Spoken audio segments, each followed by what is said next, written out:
Yo, what's up, people? It's your boy Phrankleen. I'm here. If you can hear me, you can see me. Hit the like button. Hit the like button. I can see that people are already, people are already going on with the conversation. Sorry to keep you waiting. I apologize. Let's do this. Let's do this, man. If you can hear me, you can see me. Hit the like button. Hit the like button. Hit the like button.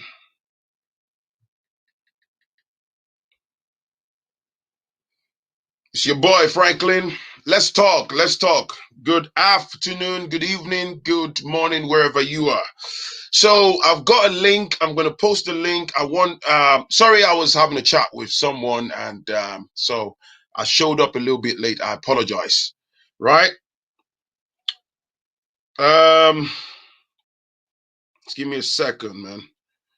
Give me a second. Right. Right. If you can hear me, you can see me. Hit the like button, people. Hit the like button. I want people to join, this conversation. My heart is very heavy.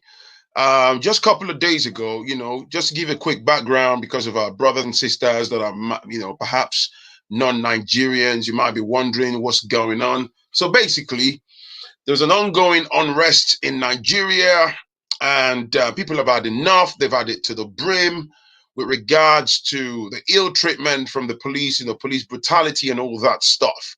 So it's like people have reached a boiling point, and there's been ongoing protest, and very rightly so, peaceful protest. A major center point in Lagos at the Lekki Toll Gate area, and I personally have been following it online. And please share this live stream. I ask you to please share this live stream. One of the reasons I'm going to ask you, it's not really for my personal benefit. It's because the mainstream media, their silence is absolutely deafening. All right. So I think it's an instruction that's been given a wide, and as we speak, our brothers and sisters are basically in the road here in the UK. They're in the Houses of Parliament. They're protesting. Let me share my screen with you very, very quickly. Let me show you just so you can see. Some of our people. Oh, they're probably moving away from the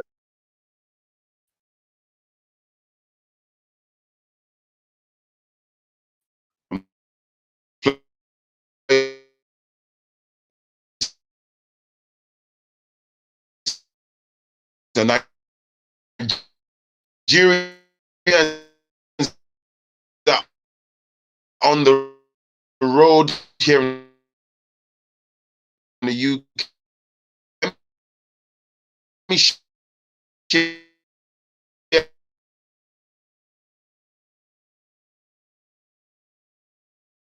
This is at the Houses of Parliament.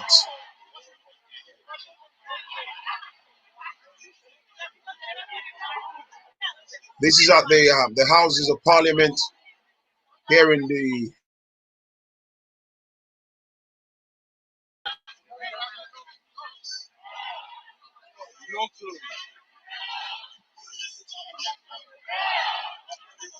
I don't know what's going on, man. I don't know, man. Might be YouTube.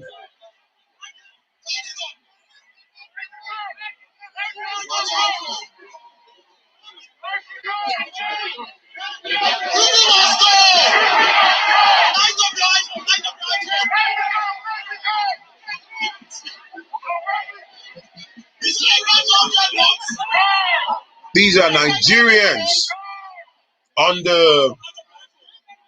These are Nigerians on the streets of UK, right? So you can see people. People are out in droves, man. Anyway, let me.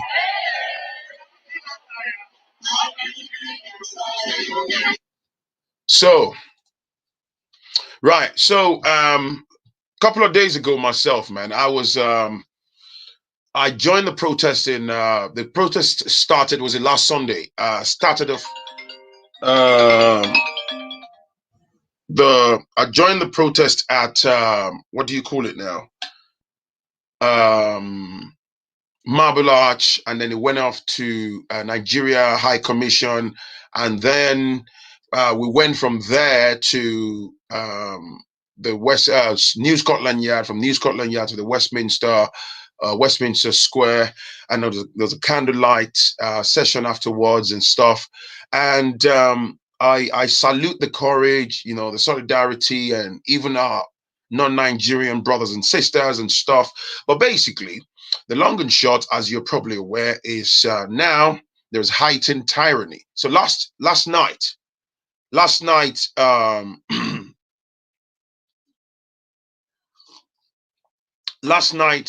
unfortunately in Lagos, what they did was at the Lekki Toll, they got rid of the CCTV cameras.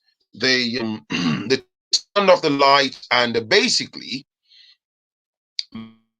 massacred um, a lot of peaceful protesters. So we woke up to high unrest today, and the president, actually the Lagos state governor, had the audacity to come on live TV and deny that there is no record of fatalities. This how dictators behave, as far as I'm concerned, right? Please join the chat. I want people to come and talk, man. This is beyond me. I'm part of this movement. But this is bigger than this. Is not just about me talking. I want us to talk. Please hit that link, the StreamYard link, and please come and join the conversation. So as we speak, Nigerians, here in the UK, my salutations in Nigeria. All day I've been on Instagram. There's been constant police shootings and military shootings at innocent people in Oyingbo, part of Lagos. Of course, some would argue that there were some hoodlums who have sort of hijacked, the protest or whatever, looting and all that. But that can never be a justification. I personally saw videos where soldiers and police officers basically got into a major residential area and were shooting, sporadically. Let me see who is online, man. A leader. Hello. Hello, Phrankleen. Hello. I'm trying. Hello. Are you okay? Yeah, just waking up. Right. Okay. Do you want to say something about what's going on? I'm just proud that everybody finally stepping up. Right. Okay. I've lost you there. Try to rejoin, freshen up and rejoin. I've lost you there. Hello, my brother, to Niger. Hello. Hi. How you doing, bro? Yeah, I'm good. And yeah, this is a topic that I cannot resist, and because this has been going on for quite a bit now. So I get what is going on. So what is your take on this thing then? Just for the sake of it. Bro, first of all, the fundamental human rights of citizens cannot and should not be suppressed. You get what I'm saying? So that is number one thing. The fact that, of course, it's obvious that the government are uncomfortable, that people are protesting, and very rightly so. The premise of the protest, which is police brutality and the unlawful, unjust killings of citizens and stuff like that, which is the misuse of their positions. Already know the stories about the Yes. SARS. Yeah. So let's not get drowned in that. So, and I salute the resilience and the determination of people for several days who have been camping outside and demanding governmental reforms. Bro, Yes. and I Yeah. would agree that again, in fact, I personally believe, and I'm sure you'd agree with me, that this is like sort of like these NSAS is actually like an entrance, into a problem that's a lot more bigger than that. There are Yeah. layers to this. So, Yeah. the demands and stuff, but there's clearly the sense of arrogance, the behavior of dictators who clearly don't want to provide remedy to their citizens, who clearly don't want to, deliver and do that which they need to do. So they decided to there's been pressure in the background, they're panicking, and they basically just decided that they will use on how do I say an unfair or level Lawful of means. to violate people. So it's unacceptable. What happened yesterday, my brother?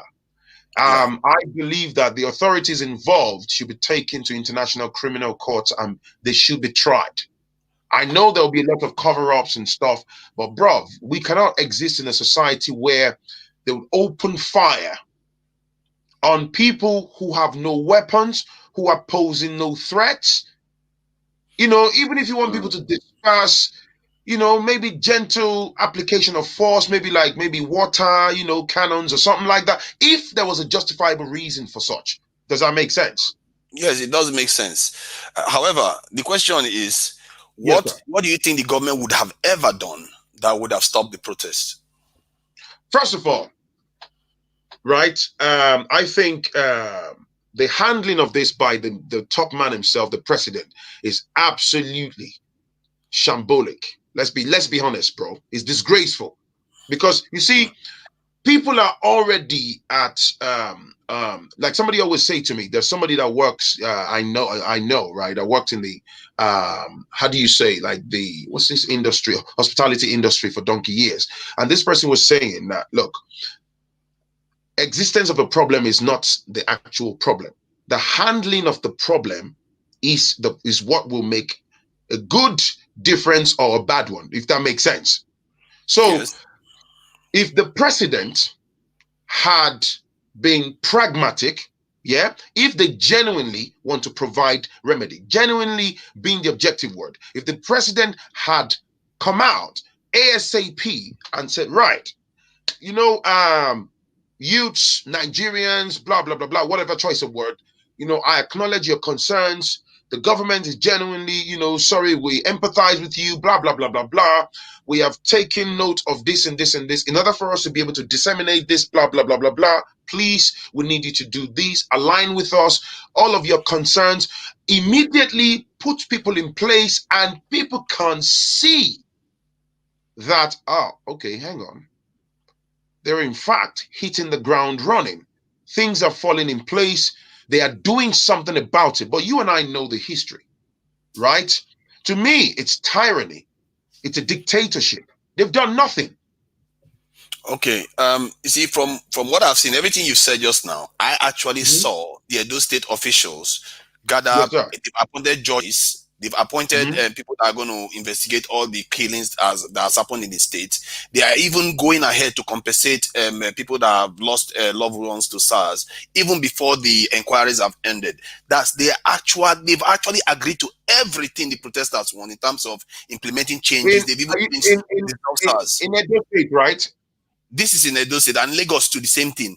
All the states, even the Kogi governor said this thing that they are saying that he doesn't have a leadership, that he's willing to take leadership. He supports everything his people want, that he's going to make Right. sure this stuff happens. So what I'm concerned about is we don't even want to take yes for an answer. Where does it end? Because we've seen this type of things happen in other countries before. It never ends well. You are a smart man. You've seen this happen in Sudan, Mali, Yeah. Egypt, Yeah. everywhere. It never ends well. We are inviting the wolves into our own house, and our forefathers will be rolling in their graves to see what we are doing to ourselves.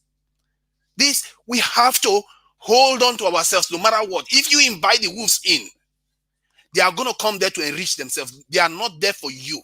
International Criminal Court is not there for you. You didn't create it. You were literally in this thing. There was still colonialism when that was happening, when that was created. We have to know that we are our only hope.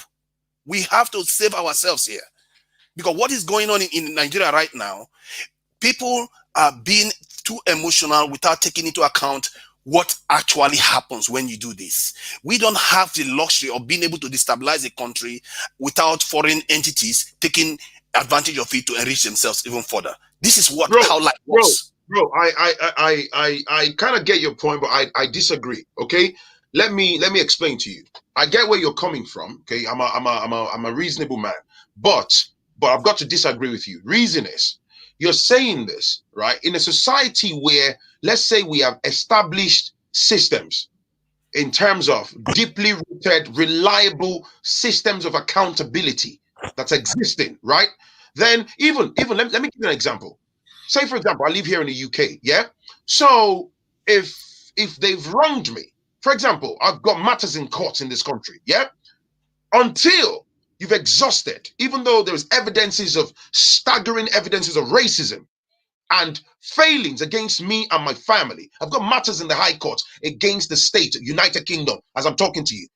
What I'm saying is, I cannot jump the hoop now, however much my body is burning. Yeah, I cannot take those matters now and run to, say, European Court of Human Rights, just on the technical grounds that, oh, hang on, have you exhausted your local means of obtaining remedy, which would be, okay, if you've gone to the High Court and they've handled your case in a disgraceful manner, have you gone to the appellate, the next court, the Court of Appeal or the Supreme Court? Now, if those courts have failed to provide remedy, then, and you can show that, okay, I went to the Court of Appeal, they failed on law, blah, blah, blah, blah, blah, then fair enough, right? But what I'm saying is, there is no system of accountability, bro. So I get what you're saying. We then cannot sit down and be saying, oh yeah, we've got to. Yes, it's nice to deal with things internally. If you have a reliable system that you can rely on internally, but in the face of unrest, in the face of war, that's not the time to then start saying, let's quickly find a system. It doesn't work like that. To have a reliable system would be something that would have already been existing. And these so-called leaders, they have evident track record of trampling upon the human rights of the citizen. You don't even need me to tell you. This can be verified. There is plethora of evidences. I agree with you. This problem you are describing is global. Black people all over the world are being traumatized, including in this country with some of the case you just addressed. Of course. We are being traumatized. We are being attacked in America. We are being in South America, India, everywhere. We are being traumatized. This is something we have been facing, and these systems that we are running to is the reason why. That is my point. You can't invite the wolves in and expect them to be favorable to you. They are just going to do what wolves do. So my take is that we say we don't have any structures and everything. We have. We've been there for millennia. We are the first. We have to rely on ourselves. If we are not self-sufficient, we invite the wolves in. We know what happens. I'm not even saying it from the point of view that it's just one case. We've seen the playbook over and over again. Yesterday when I was on a call. Sorry to cut you. Can I say something in addition to that, right? Go ahead. I get what you are saying about not inviting the wolves in. In fact, I am very informed in that regard. Let me put it to you straight. Nigeria, according to history, is a Western construct. Okay? Now, when I say Western construct, that's a generic term. If I narrow it down, Nigeria is a put together of Britain.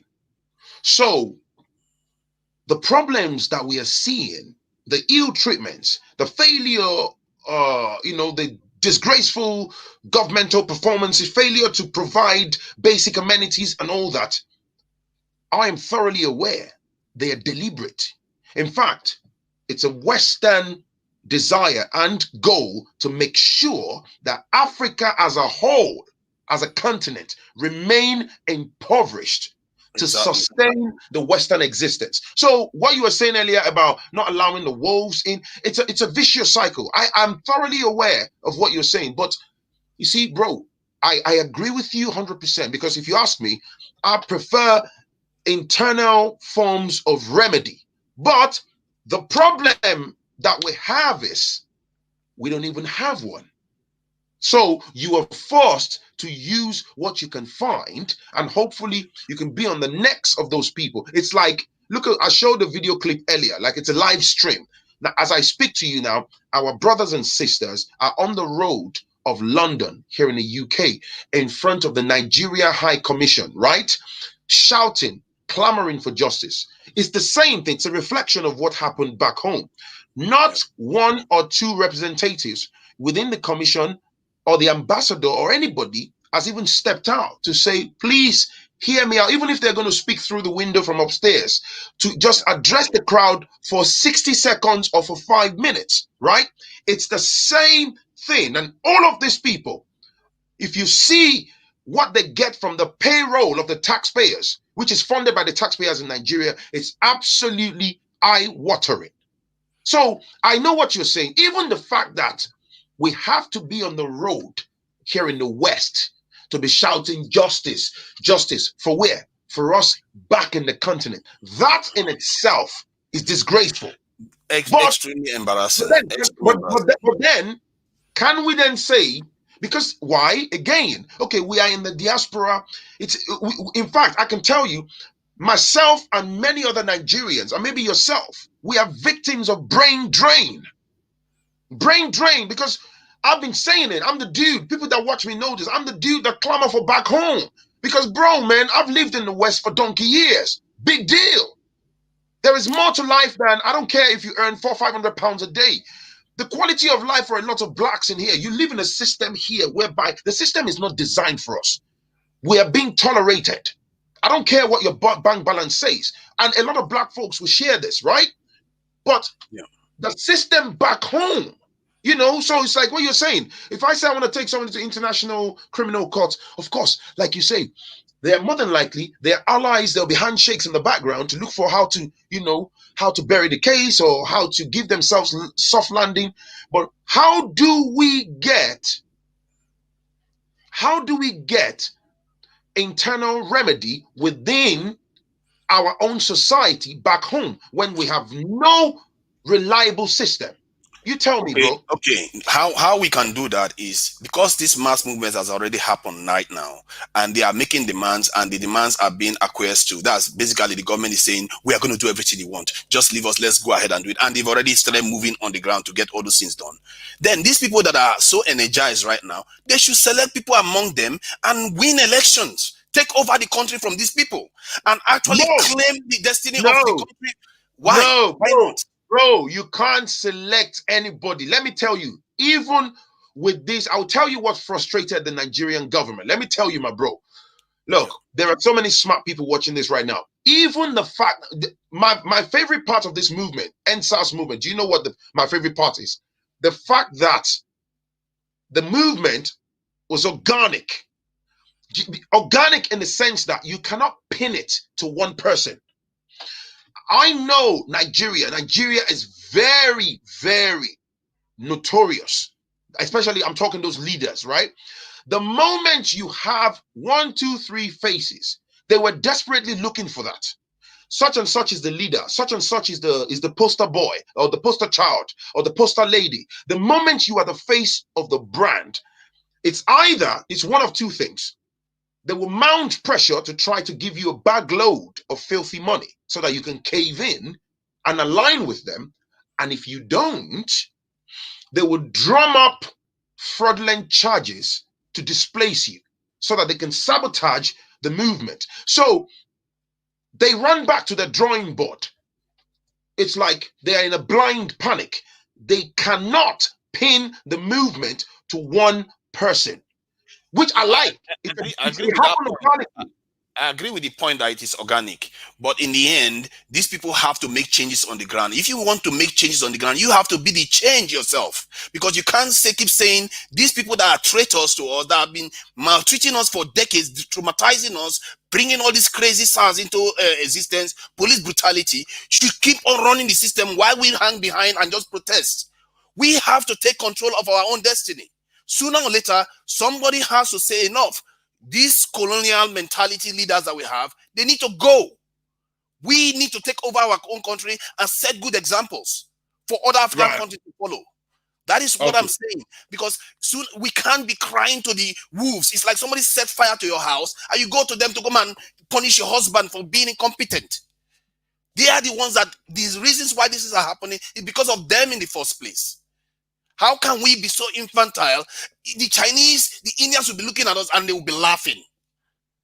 How can we run? Have you seen the Chinese run to International Criminal Court? Have you seen the Indians do that? Every country that has done all these things, all of them, military regimes take over. Egypt, Sudan, Mali, all of them. It's the same playbook. When do we learn?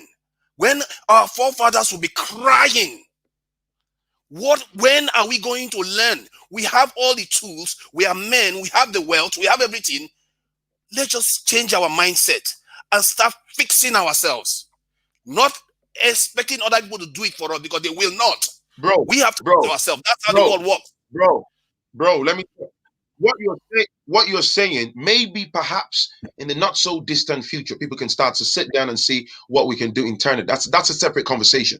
Even locally in Nigeria, have you not seen how the silence and the manipulation of the so-called local mainstream media have been deeply infuriating in an attempt to discredit the movement, which basically they are on the payroll of the government. So this is a high scale of self-sabotaging where there is pressure internally. There's a lot of pressure to destabilize internet in Nigeria. Bro, man, these are the people at the top that are destabilizing the voice of the average person. You're saying all these things. I agree. I get what you're saying, but they are there to sabotage. Bro, let's put everything on the shelf for a moment.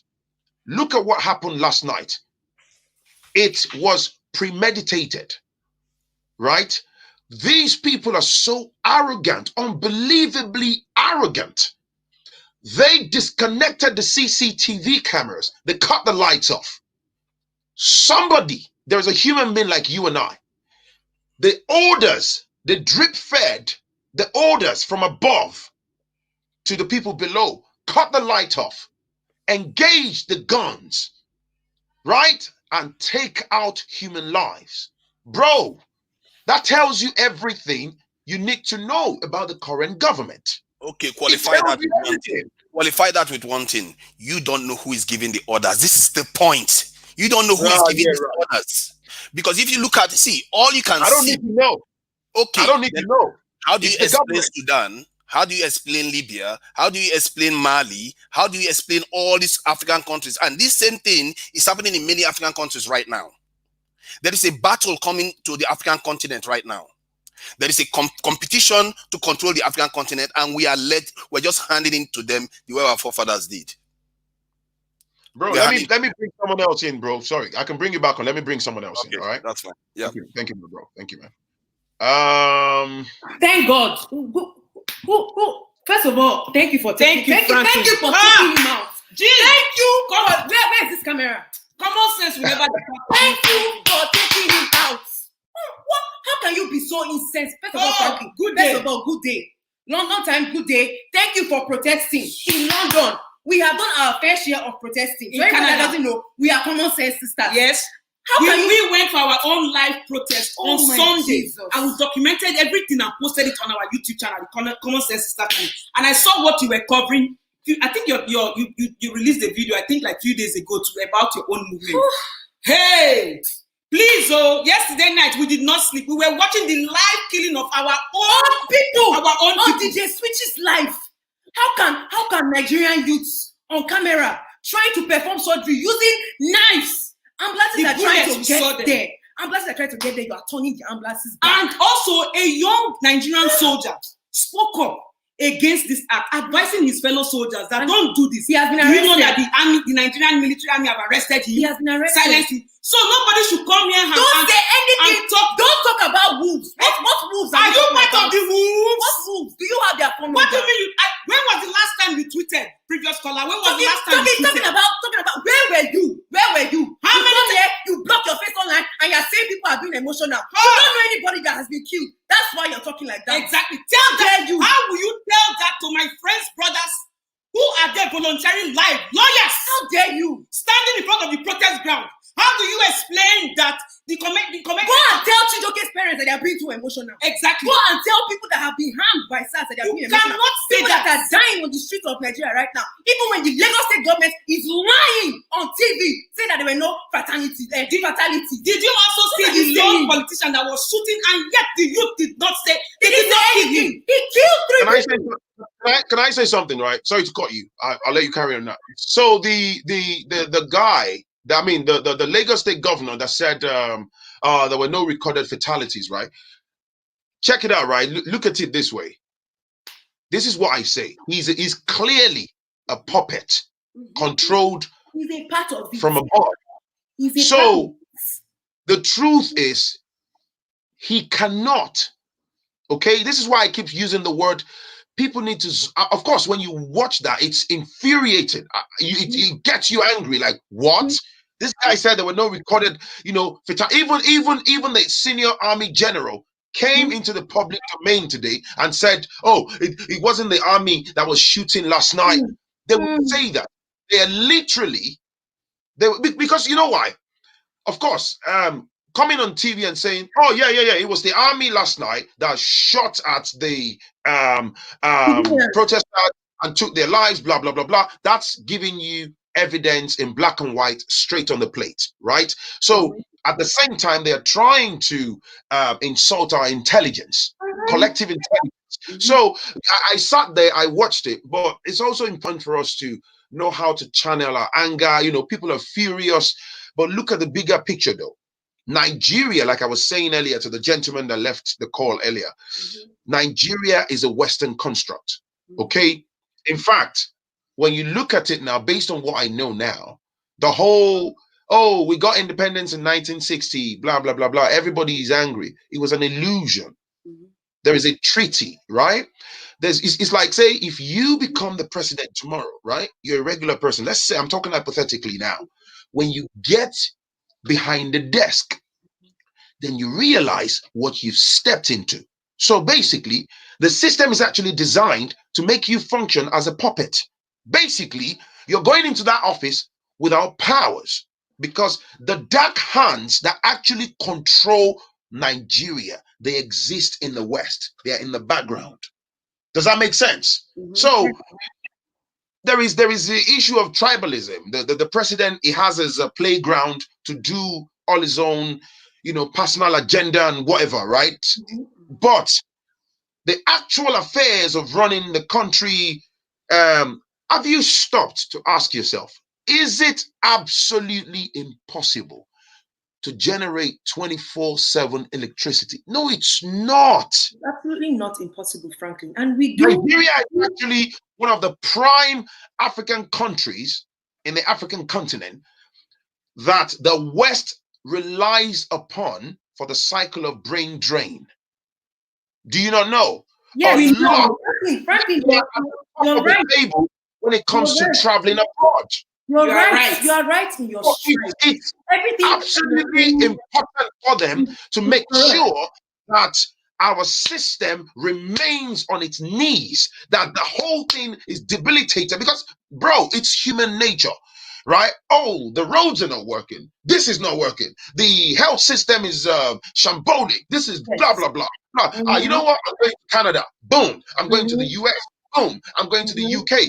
And then you get to the UK and you think, it's not bad. Oh, wow, the roads are good. Even though they tax you to death, you will find justification because to remain in the West. But the truth is, the Western system itself is designed to tolerate us. As long as you are in the wheel. What you're saying is correct. Go on. And we hear you correctly. Yes, Nigeria was colonized, the West and whatever and all of that. But at the same time, I will not reduce that and not hold the Nigerian leaders accountable. Bam. I would not say because the West is controlling powers, then the Nigerian leaders are not to be held accountable. Because why? The West, they come through the form of legal aid, Buhari and the other counterparts, the Minister of Transportation, collecting loans and billions. Now it's not billions of naira, it's billions and billions of dollars. They are allegedly giving this money to the Nigerian government to better the situation of the country. But they are not doing that with the money. The Nigerian government, they are perpetrating crimes against humanity. I am not seeing any white person go. I did not see any white person at the toll gate shooting at people. I did not see that. The president of Nigeria is silent. And even if he comes out to speak right now, he will talk in a monotone voice from a piece of paper where he can't even pronounce it correctly. So what is that? Let me tell you something. The West, they've done their own fair share. Right. Sorry to cut you. Say one more thing so I can bring other people in, all right? Okay. Another thing is that we know about all this Western this thing and all this design, but nobody has the power to take your conscience to kill your own kind. That's number one. And number two, the leaderless organized protest is the best. It's a commonsensical example of how you remember if you ever looked at the protest in Lagos where there was no electricity and all that. They created the solar panel to charge phones, sent food, volunteered, donating money. And what does that tell you? That we are the future and it is Nigeria is going to be great. These people don't want to see it coming, but we the youth we move and we see it coming. We see them. So nobody should come here and talk anything about, let us see what we did do, what are the wolves. If you don't go in to take what you want, is it your answer that we're going to take what you want? I don't know. Carry on. Keep tweeting the hashtag and do the right thing. If you've not done anything productive for this movement, please keep short. Exactly. Thank you. Thank you, ladies. Thank you. Woof, they're on fire. I can understand, man. Let me bring on the next person. Please, we're going to make it as short as possible. Mr. NCBD. Yo, Frank, how you doing, bro? Thanks for having me here. Good. So I just want to say, can you hear me? Yeah, I can. 2 minutes, bro. Crack on. Go on. Yeah, so there will be no justice. There will be no equity. There will be no fair play if everyone in Nigeria don't stand up for the truth. And as much as I want to agree with you that the issue is about the Western society bringing us together and all that, but for how long are you going to be stupid? So the last caller to Nigeria, tell him to show his face. He's so stupid. He's talking rubbish. Look, Nigeria is going to change if this system do not allow people to express themselves and they decide deliberately to ensure that equity is entrenched in that country, then we better scatter. We just break up. And whoever within the former Nigerian state that decides to organize their system for the benefit of their people, then we'll live fine. We cannot allow ourselves to be taken back to the 18th century by some group of people who call themselves godfathers or nonsense. They are there just for themselves. And I think it's time, and there's no going back. That guy, Too Niger, is always everywhere talking. I would like to see his stupid face. I would like to engage him in a debate. I mean, when you look at the trail of evil that has been perpetrated, remember what happened to Fela? Can I say something, bro? I know you are emotional, and I align with you. But let's just do one thing. And everyone, I respect your views. But one thing I don't like doing on my platform, let's not call ourselves names. You are within your right to give it to anybody and say your mind, but please let's not call anybody names, because what that does is it takes our focus from what the passionate things we're talking about. I mean, what we are passionate about. Sorry, and then we'll start mudslinging and stuff. Yeah, I totally agree with you. But the point is, that was so insensitive for him to even make those comments at a time like this. I agree. It's so irrelevant. He shouldn't have said anything of such. Do you know the pains? People that have just been killed by soldiers of this people, by these people sent by the state, who in Nigeria can command the soldiers to go kill people? Look, I'm gonna summarize by saying that I like your show, and I would like you to keep this up. We need to express ourselves and get the message across to whoever wants to hear. But honestly, for goodness sake, if we don't entrench equity in that country, if we don't decide ourselves to take the bull by the horn, then who's going to do it? I agree. So all I'm saying is this revolution will continue until we get to the end of it. Thank you for having me.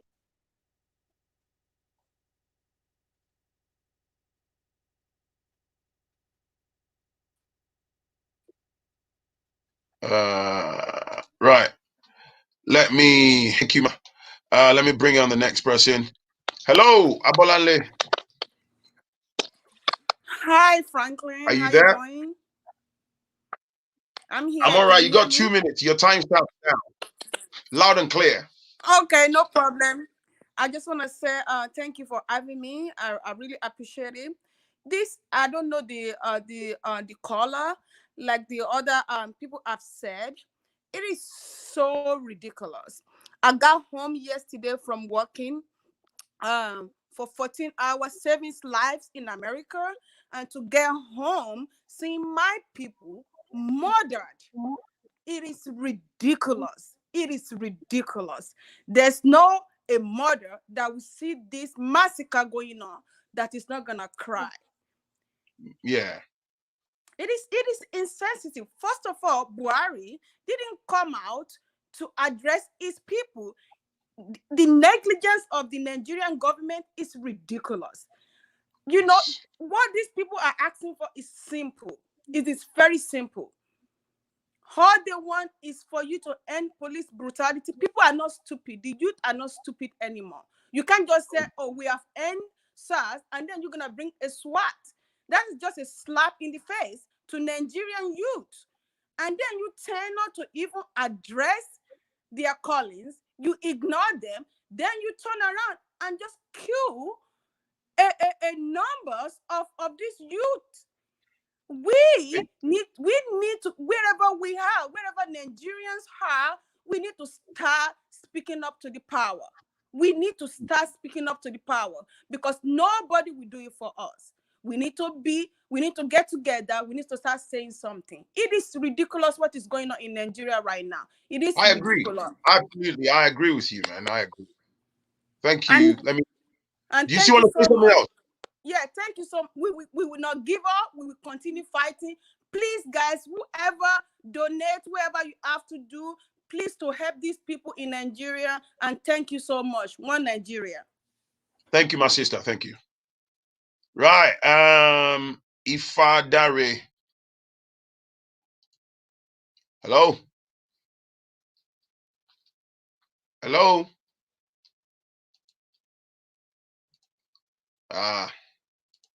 Right. So I think Ifadare is let me get someone else. Hello, Africa. Can you hear me? Yeah, I can hear you. Hi, Phrankleen.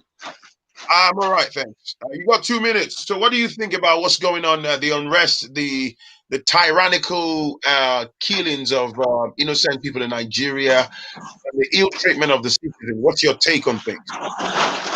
Well, I do believe that it is time because it is long overdue. But I think this is the right time for it to be happening now. I think it is the right time for what is happening to happen because I know the story behind Nigeria because a lot of people might not know who Nigerians truly are. They might just think about Nigerians from the surface, but don't know the story behind Nigerians and the suffering and everything that we've gone through as a people. But right now, it is like you see the connection is everywhere globally in all Nigerians because the connectivity, we just connected because we are tired of everything and everybody's feeling it because it is no longer business as usual. And they've pushed us to the wall to the point where we can no longer take it anymore. We can't breathe. And like you stated that Nigeria is the British construct and all of these things, right? It also goes like in the whole of Africa because that is Africa is set up by the European construct, right? But this system and the protest and everything that we are practicing and doing these things, right? Again, I'm asking because I do not believe in protest. That's just my faith. Haven't done my research about about a whole bunch of things that is happening to us as Africans, as people globally. You understand? Right. Because I read an article in the British Parliament where they stated in February 1835 that if we can get the Africans, if we can get them on their culture, tradition, their ancient educational system, and and their way of life, if we can make them think that everything African is bad and everything European and the West, is the best or is good, let them depend on us, then we have conquered them. Do you understand? And I believe in my ancient traditional spirituality and all of these things. Instead of me, I never saw my ancestors ever protested. They went to the shrine, they looked for solution. They used their spirituality and they fought. So why should I come out and protest? This is a Eurocentric, it is designed systematically. I will not protest. I am handling this issue spiritually because I know instead of me to go and protest, I go to the shrine. And this is where we have to return back to our ancient spirituality, and whereby everybody must go back to the shrine, whereby if you must swear. It is no longer business as usual. We must not handle it from this European construct and perspective. Otherwise, it will amount to nothing. You look at the Nigerian constitution, it's the British who have set it. They left, but they didn't go. They are still there. So you see, so I don't believe in this type of system we are running. They destroyed our ancient system that was working for us. And even the House of sorry to cut you, even the House of Senate, everything about the procession, how they move, the ceremonies they do when they knock on the door, it's a replica of what goes on in the British House of Parliament. Right. Everything is just a mirror of what goes on here. Right. So in essence, what I'm saying is that if Africans can go back to their spirituality, enter your shrine, go and consult your gods and bring out all the otomoko, whatever thing, they called it evil because they know that is the right spirituality that can bring the world at their knees. Go back and use that thing. I mean, frankly, you know about all of these things. You enter the Yoruba in all of these things. You bring, these are the things that these boys in Yahoo, they are using to do all of this. Why are we using it to hurt ourselves? We are using it on ourselves. Why can't we use it and deal with these people and bring justice? Because this is true justice. I don't believe in forgiveness because forgiveness is un-African. Forgiveness is justice and standing for the truth. For decades we've been forgiven. This is unheard of. So we need to return back and use our spirituality and deal with all this and bring the world to a standstill. As long as we still depend on this system, Africa will ever be enslaved because this system, it is not a system and we need to change it. It is not about changing government, but it's about crushing down this system totally. That's all I just have to say because there's a lot I have to say. You said 2 minutes and I keep to my time. Thank you so much, brother. Thank you. Woo! These women are bringing fire. I align with you, man. Thank you. Right. Let me bring on the next person. 2 minutes, please, Miss Benin. Your mic. Hello, everyone. Hello. Thank you so much, Phrankleen. And I want to use this medium to say my sincere condolence to the people, to our youths that are being killed for this whole thing. They are our hero forever. And again, I want to say, Buhari, this is wrong. For our youths, the people that make you guys to be there, where you guys are today, you all promise different kind of promises to our youths and turn back to be our enemies is unfair. Our youth has been killed, our senators, our future president. We are not happy. It's no longer funny. We only ask for our freedom because we are not free in our land, not to talk of foreign land. For example, in fact, what is going on? Why are you guys even killing us? Because we ask for our treasure, we ask for our rights, because we ask for what belongs to us. Schools we don't have water. This youth you call the lazy youth are awake. to stand for their rights, and you turn back and hurt them. How dare you? Why would you do that to us? What happened last night? I'll be honest with you, man. I didn't go to bed till about nearly 3 a.m., man, because I was watching those videos, people covered in bullets, blood, people dead, and I was here in tears. I was in bed in tears, man, because it hurts. I couldn't sleep. I watched this whole thing all day long, at night. There's this young boy. I saw the e-text, everything was out. How can you do this? What have we done to deserve this?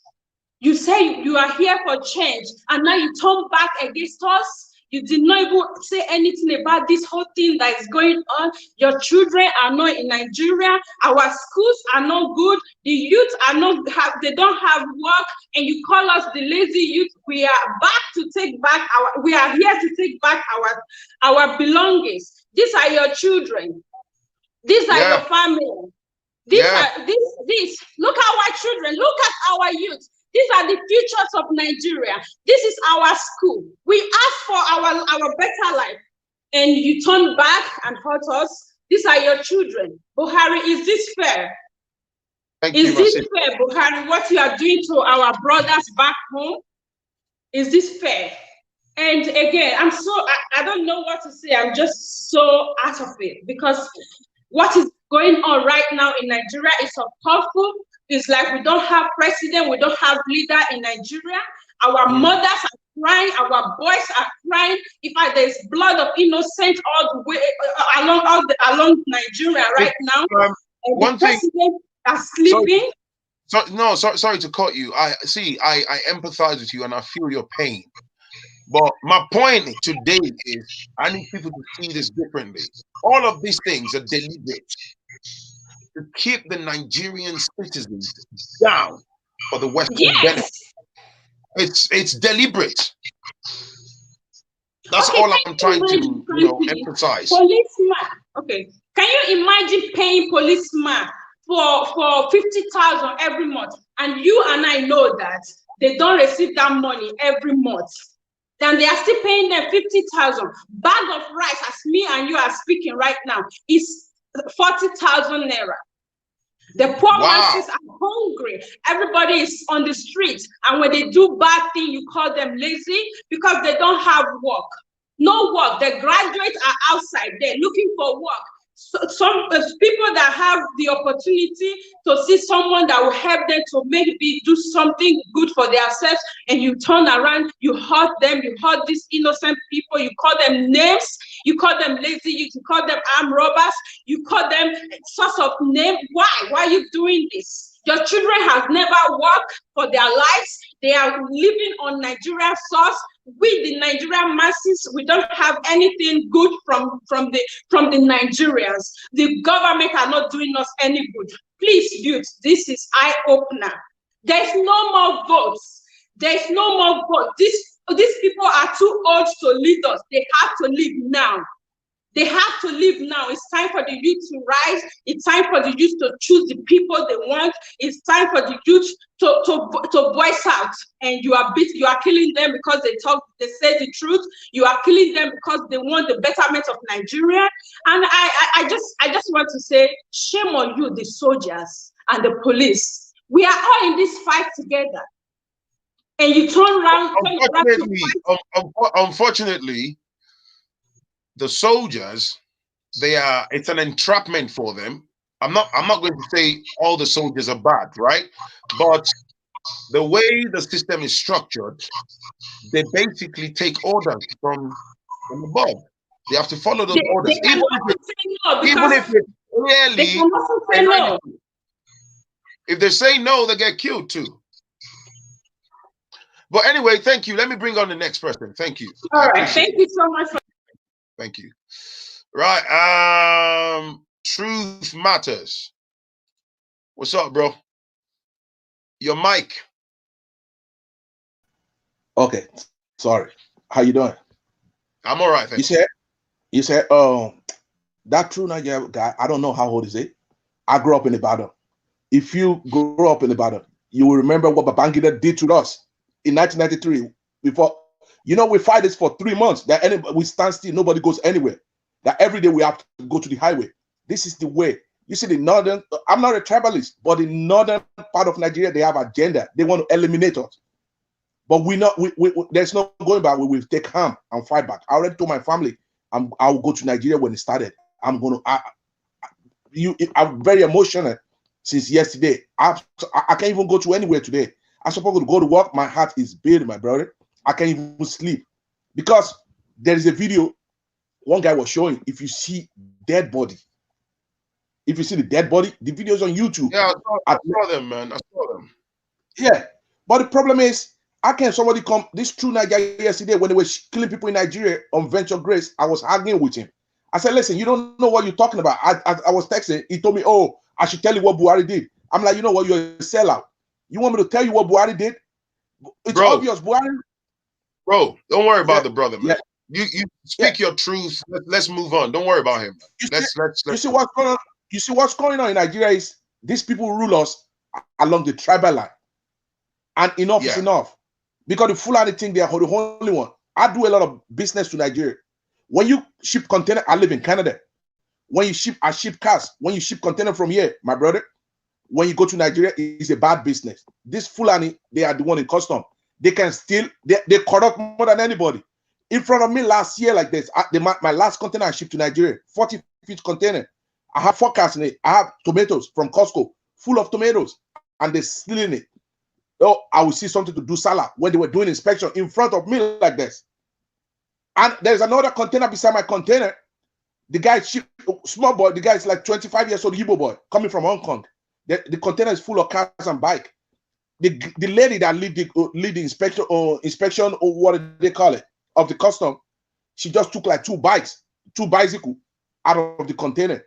If you know what they were doing, there is a guy in port. You know, they have like 20 terminals in port. Each flight, what do they call it? Each shipping line, they have their own terminal. So when the terminal comes, there is each department is Fulani. So there is one guy. Before this guy release container, he will sign the paper for you to release your container. Do you know how much this guy signed? Like 10,000 containers a day or a week. You know how much he charge the agent on which one container? 10,000 naira as a bribe. Whoa! 10,000 naira as a bribe. And this guy will start, and that's one terminal. They have more than 20 terminal. You will say, so this guy, he went to the north for 2 weeks. Do you know my container went to them raid? They said he's the only one that has a password that can sign that paper out for that terminal. So the Yoruba guy, second in command, the guy was upset. He said, what kind of country we live? Like, how can one person can sign it? So even though it's their home problem, this guy went to the north for Salah. He told me on that Friday, he said, you know what? Let me go to Jibat. Nigeria, we turn the northern Nigeria, they bring religion into works. So the work ethnic in Nigeria is chorus. I'm not going to lie to you, it's worse. These guys on Friday, they don't even come to work. They don't do anything.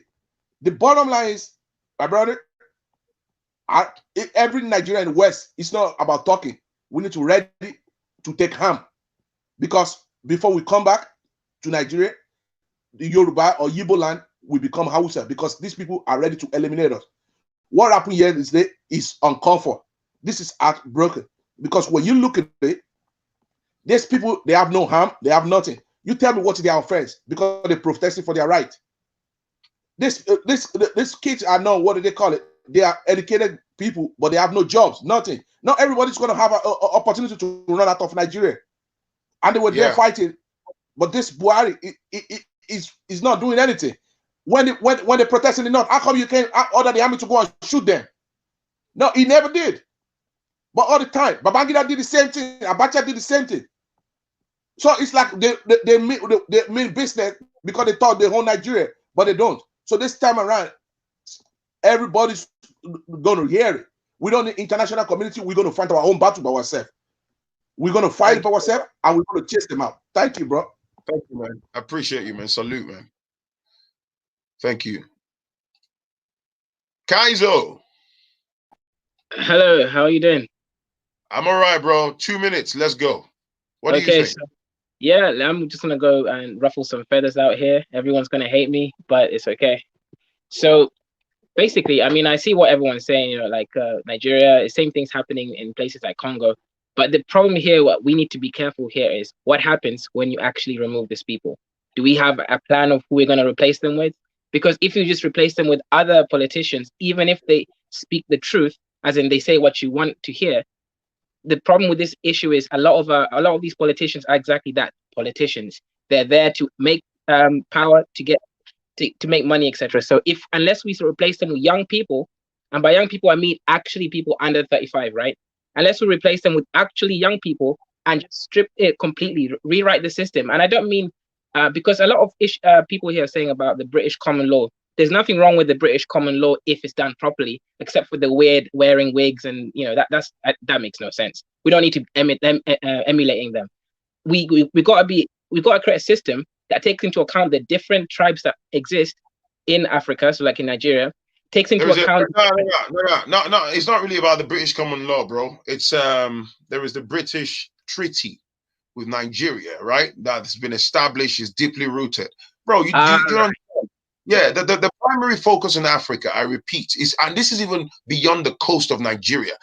The primary, this started from the Berlin Conference. The primary focus is the African resources, right? I feel so bad. There's a clip that I'd have loved to play for everyone watching me right now, where there was a conference where a white gentleman, I wouldn't even say gentleman, I'd say he's a supremacist. He was giving lectures, and he's even talking about how up till the Western educational system, the professors and all the lecturers, they have one duty: to make sure the brainwash, the convince, they have to let Africans believe that they are responsible for the failings in the continent. Do you see what I'm saying?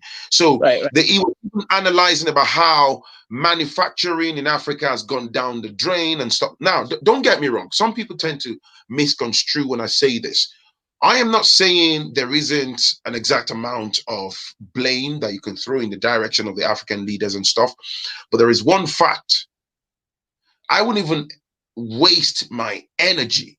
See, bro, if I'm a puppet, watch this. I control this department. You are the guy, the dark hands in the background controlling me. There is no amount of head banging against the wall, clamoring, shouting demands. The instructions are drip fed to me from above. Yes or no? So I can't do otherwise. So my position, it might be a top level job. People see it as a glittering career. But the truth is, I'm in fact attached to a set of strings. The guy that controls me owns me. I'm in the front end. You might see me as a powerful individual, but the truth is, I've actually been stripped of my integrity. Does that make sense? So I control nothing. And this, I'm telling you, man, this is the fundamental problem that's going on in Africa, because it's the Western influence. Last Sunday, I was on the road. I joined protesters. We went, around London, Nigeria House. We protested, we shouted. People have gone out today. People are angry, and very rightly so. But this is what I said. We need to zoom out and gain a wider perspective of how this works. I understand everything you're saying, and I actually agree. But this is a part of the problem. We're at the moment we're being reactive, and we should be reactive because we can't allow things like people to be getting killed in like this, because that's not acceptable. But we know where these things are coming from. So for example, when the British left many different countries like Nigeria, when they left places like Kenya, etc., there were treaties that were written for them to still have to pay back some of the money. It's way worse in the French countries like Cameroon or Congo area, and those resources are just being removed, and they don't have power to fight back. France is the worst one. It's the worst. At least the British countries are somewhat. They don't take everything. The British are smart because they're actually the king of racism. Because in Britain, they don't shoot you in your face. What they do is they steal from you slowly and even convince everyone else that you're doing it yourself. They're very subtle. The British are far more better at this than the Americans are, because the British, they're very subtle and they know how to do things for a long time. But this is the other thing. We do still see. Here's the thing, right? All of that's true, but what we need to now do is figure out all these documentations that state how much we apparently owe these people. We need to figure out how to actually make it go public, and we need to actually dig this up. Some people have been tried and they've been shut down, but this has to go public. How much money do we apparently owe them? What rights do we apparently give to them? What ports? All these issues. For example, like a lot of the French countries, they have to go to France first if they're doing any imports or exports. And that's part of the issue why African countries can't even work together. How is it that you're making, you're growing food here, avocado, somehow it goes to Britain or France and then gets shipped back to you? And this is, things that don't require extra processing that we can't do ourselves. So these things have to come live, and we have to then now decide, okay, what are we going to do about this? Because there are solutions to them. People like, there's a few good leaders who are out there trying to do, at least it looks that way. People like Kagame and Magufuli of Tanzania. From the, from the offset, it looks like they're changing and cleaning up the country. We don't know how long they're going to last. I mean, and that spirit, we don't know, who's going to have that kind of spirit. But yeah, this is what I say. We got to get these documents out in the open. We have to challenge the government. Let's say Nigeria, especially in this situation, we need to tell them, what documents are you holding on that we apparently, how much does Britain own in the so-called Nigerian colonies? What percentage of the GDP are they owned to in order to pay back your so-called debt to the colonizers? Because you said, you're right, this is the strings that we apparently are caught into. And until we've solved them, anyone who's re-elected will still be in the same shoes, because they realize it's a bleak situation. And that's all they want. They want our resources. Think about it. Which countries are they in? Nigeria, oil. I mean, that's obvious. Congo, coltan, copper.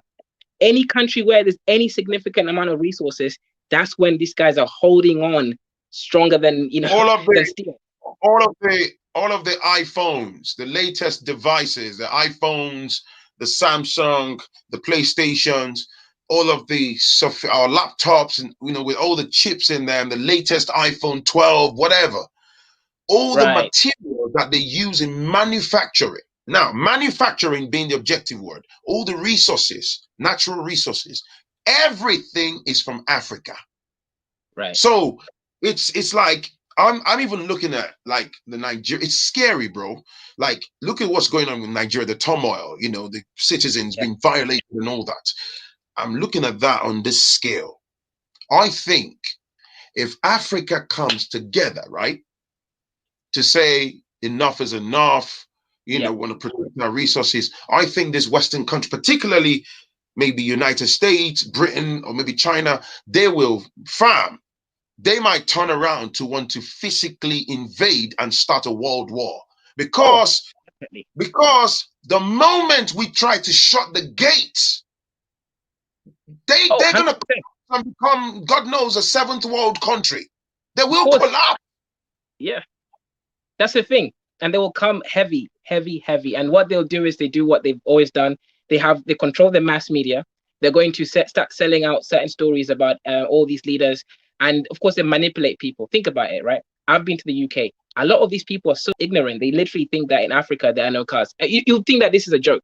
But the way that the media kept manipulating them, telling them that everyone is uneducated, everyone is poor. Let's use Nigeria, for example, right? Nigerians in America score are the most highest. Nigerian families are the highest earning families in America if you divide them as a sub race, or even more than the Chinese. Nigerians do extremely well. They're 2% of the black population, but they make up 20% of Harvard people go to Harvard.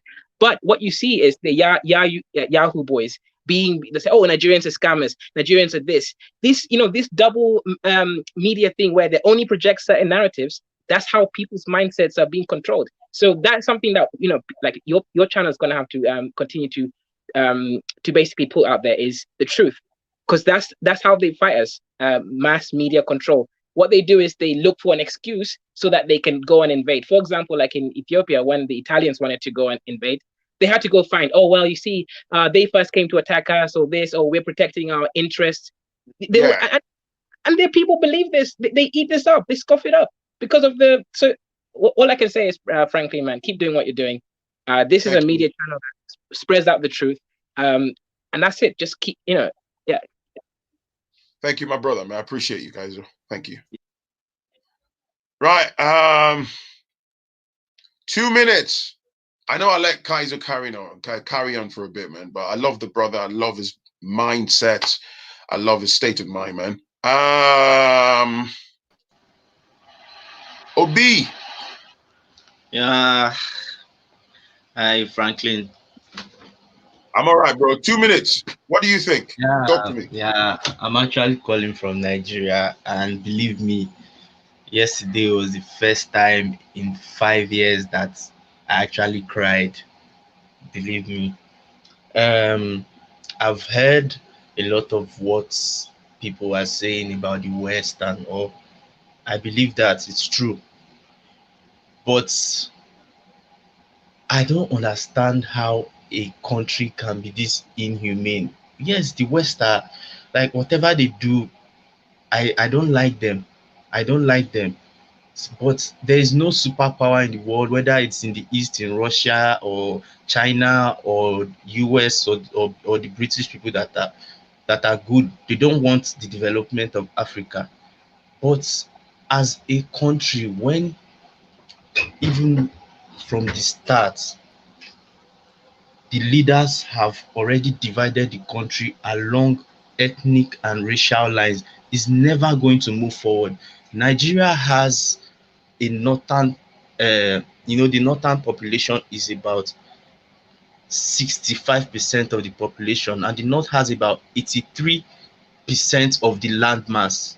So whenever these leaders go about their political aims, they purposely make sure that the north stays uneducated, because they always know that they will divide them along the ethnic and religious lines.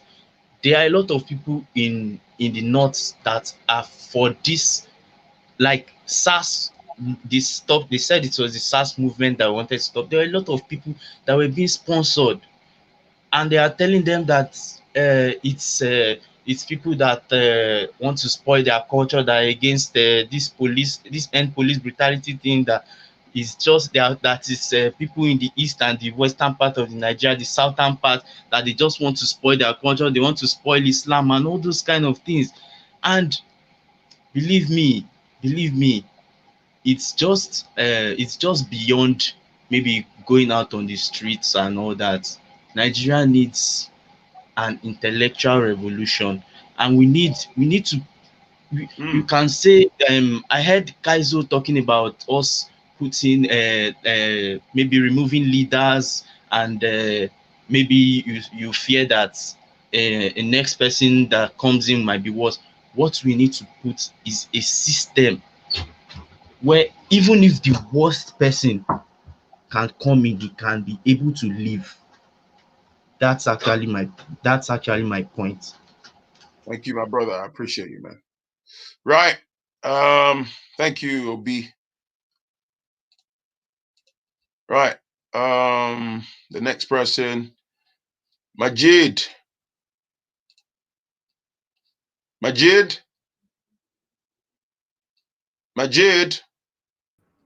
Phrankleen, can you hear me? Loud and clear, bro. Okay, great. So yeah, 2 minutes. Your time starts now. Yeah, so I've just been listening, and to be honest, I'm taking a pessimistic approach. I don't think anything is going to change, man. These things have happened time and time again. For last time, he sang, he did all these things, but what changed? Nothing changed. Just new actors into the whole game. The system is there. The institutions are there for these things to continue. So honestly, I don't see anything changing in Nigeria in this generation or in the next. So wait. So you're saying if the citizens come together and revolt and stand up to the government and demand that, their requirements be met and stuff, you're saying that what, we can't experience the desired, revolution? Is that what you're saying? it won't happen. It won't happen because, like, the way the country of Nigeria has been formed, these things won't change. Like, how do I put it? They're all in cahoots, basically. If you change one person, another person will come that will continue the game. The name of the game is enrich yourselves. And to be honest, I don't blame the West or anything. It's just within ourselves. We can't communicate efficiently. This is the same issue that happened why we got colonized in the first place. We weren't able to communicate efficiently, to be able to go out and actually explore the world and see, okay, these are the type of technologies that are happening and in the East, the West. Let's use it to build our empires, to make us stronger. Everyone was just focused on themselves. So when the Westerners came looking for trade, of course, why won't the rulers in the western part of Africa just go on trade slaves? That's what happened. They willingly traded. Let me ask you a quick question, Majid.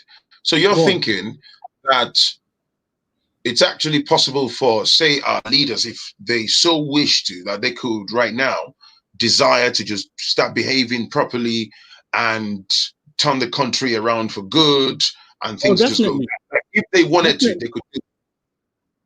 Of course, definitely. Like, look at the turnaround of other colonized nations, like freaking UAE. How long did it take them to develop? It wasn't that long, and they have different tribes as well, but they all communicated effectively and used their resources to build what we see today. Over in Nigeria, okay, we have 250. So what? We have 3 major tribes. If they really wanted, the way they're cooperating right now to keep the status quo, they would have done the same thing to like build the country. But it's just laziness, man. They just don't want to do it. They don't want to do it. No one is stopping them. The US, the UK, no one is stopping them. It's just they're okay. As long as their families, their generations, they're okay with how things are running. Anyway, thank you, man. Thank you, Majid. I appreciate you, man. Hello. Hi, Phrankleen. Hiya, how are you? Good, thank you. So what that guy said was an utter cup of BS, talking about this has nothing to do with the Muzungus. Are you freaking serious? Yes, I will admit, Africans, we have a problem. And hearing other callers talk about, okay, well, if Nigeria just splits up, everything will be okay. Look at Sudan. If you don't solve the core problem, you could split up 4, 5, 6 times. In fact, that's the whole plan, for them to even distract you more so that they could take out even more of your oil. They said that apparently there are so many resources that they haven't discovered in the land of Nigeria. So this is obviously something that it's written in the books, and people are here talking about, oh, well, if we just split up, yeah, your colonized mind is the reason why you think that way. And I was talking to somebody else yesterday, and they were saying, you know what? If only we had the UN to help. And this is the issue with us. Do we honestly think that their soldiers coming to our countries, who are secret CIA agents, in my opinion, because nothing is free in this world, we've had to learn that the hard way. Do you honestly think getting them involved is going to solve your in-country problems? We really need to change our mindsets, and we really need to stop. It's still this whole thing of, okay, since we're not working out, let's look at the others who did this to us in the first place. Let's look at others, bring them in, and have them solve whatever's going on. That guy, to be honest, whatever he said is whatever, but the only thing I don't agree with him is him saying that it'll never be solved. Because so long as you already gave up, what is the point in you even being Nigerian? To be honest, what's the point in you being Nigerian if you believe that you're nothing? And, Phrankleen, awesome show. That's all I have to say. Thank you. I appreciate you. Thank you. Thank you. Let me bring on the next person. Hello.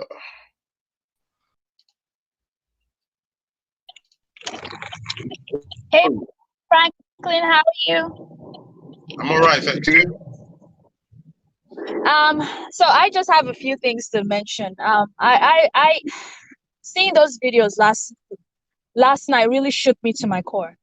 I think a lot of us who actually witnessed everything that went on at Lekki, words cannot be put into how traumatized a lot of us are at this moment. The question now becomes, what is the way forward? It appears obviously, and it looks like now, just looking at everything and stepping back and looking at the big picture, obviously it's like the whole movement has been hijacked by people who obviously don't want to see this go anywhere. I don't know if you saw the picture of the BRT buses that were being torched at Ojodu. Yeah. So I don't want to have that pessimistic view to say that this is not going to work, because there is no revolution that will not be bloodless. Unfortunately, people are going to die, which I don't want to see happen, but is going to happen. The powers that be do not want to see, if you will, they don't want to see sand in their gari. If things are working out well for them, why would they want to change the status quo for the common man like me or you? It's not going to change until, yes, we stand up and we say, look, enough is enough. I don't know if you've seen this paper going around of taking back our country. Like, someone listed out the points that we should enact, if you will, to see the changes that we want to see in our country. Phrankleen, we have 21 senators right now in the Senate who are former governors. On top of the 29 million naira they are collecting for their salary, they are still getting pension from their states. Yeah. Where is the money that we are going to where is the money that we are going to use to develop our country? Just pure greed. Our roads. These people will go outside, they will go and get medical care, they will send their children abroad. So obviously, what stake do they have in making our country better? There's no stake. Let me tell you this. The Nigerian, recently I went to the Nigerian High Commission, right? And I found out from a gentleman that works in the Nigerian High Commission in London, right?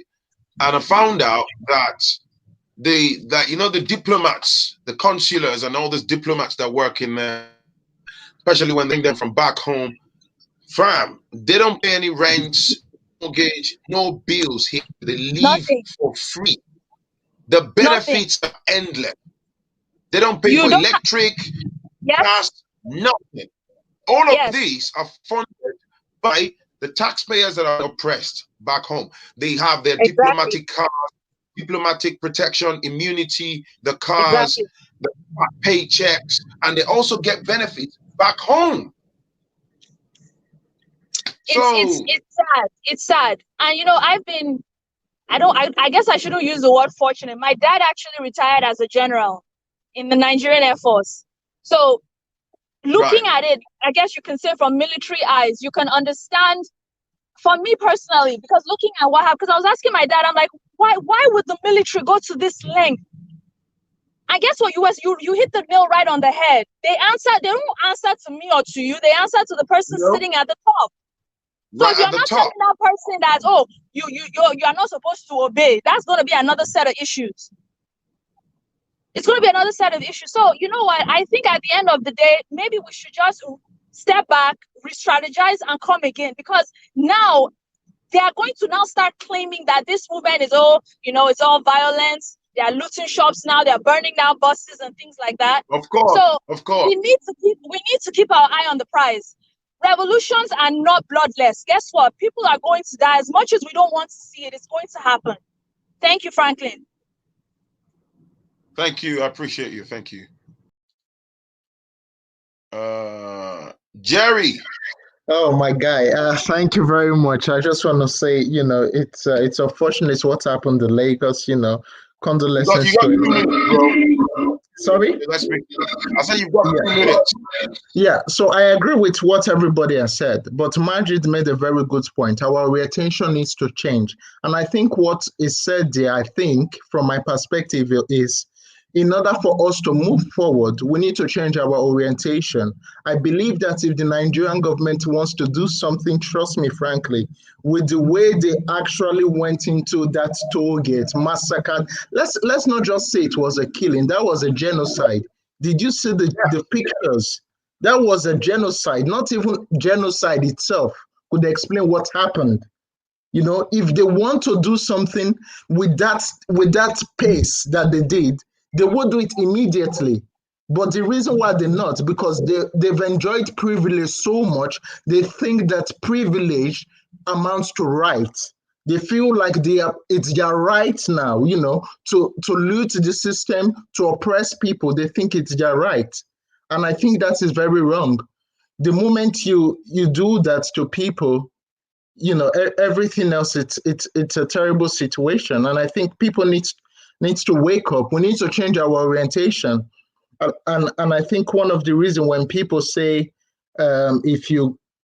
why are we going to Africa, or why are our leaders coming here, or why are people coming from Nigeria to Africa? You got to understand this. Our leaders are poster boys for the European leaders already. You know, you see a Nigerian leader proudly saying, my son is, what kind of madness is this? My son is in Canada. Are you crazy?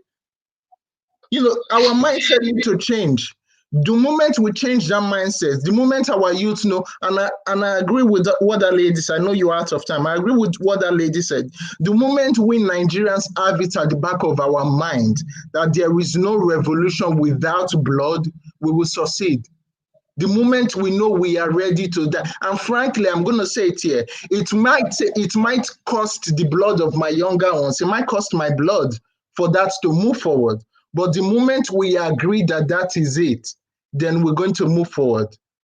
We need to change our orientation, my brother. The orientation of the way we do things, the way we act. Imagine a youth, they pay you as a thug to attack people that are actually fighting for you.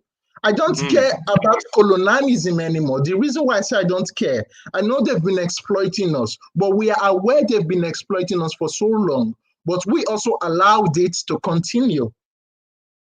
The moment we Nigerians say it's enough, you vote every idiot out of power. You vote them out. You block them out. I don't think the US is going to start a war with 200 million intelligent Nigerians. It's impossible. But we have to change our mindset first, and we have to be ready to die for it, my brother. That's all I have to say. Thank you, Jerry. I appreciate you. Yeah.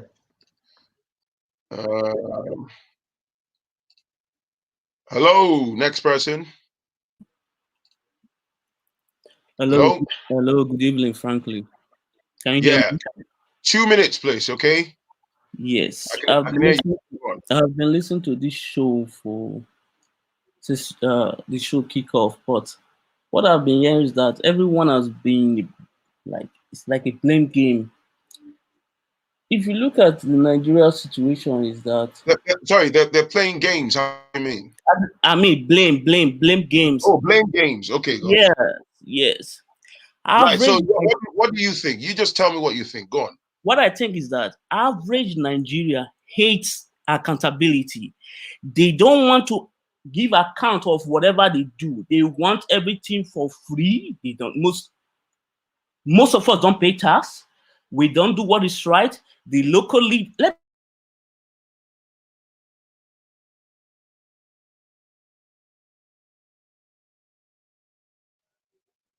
Hello?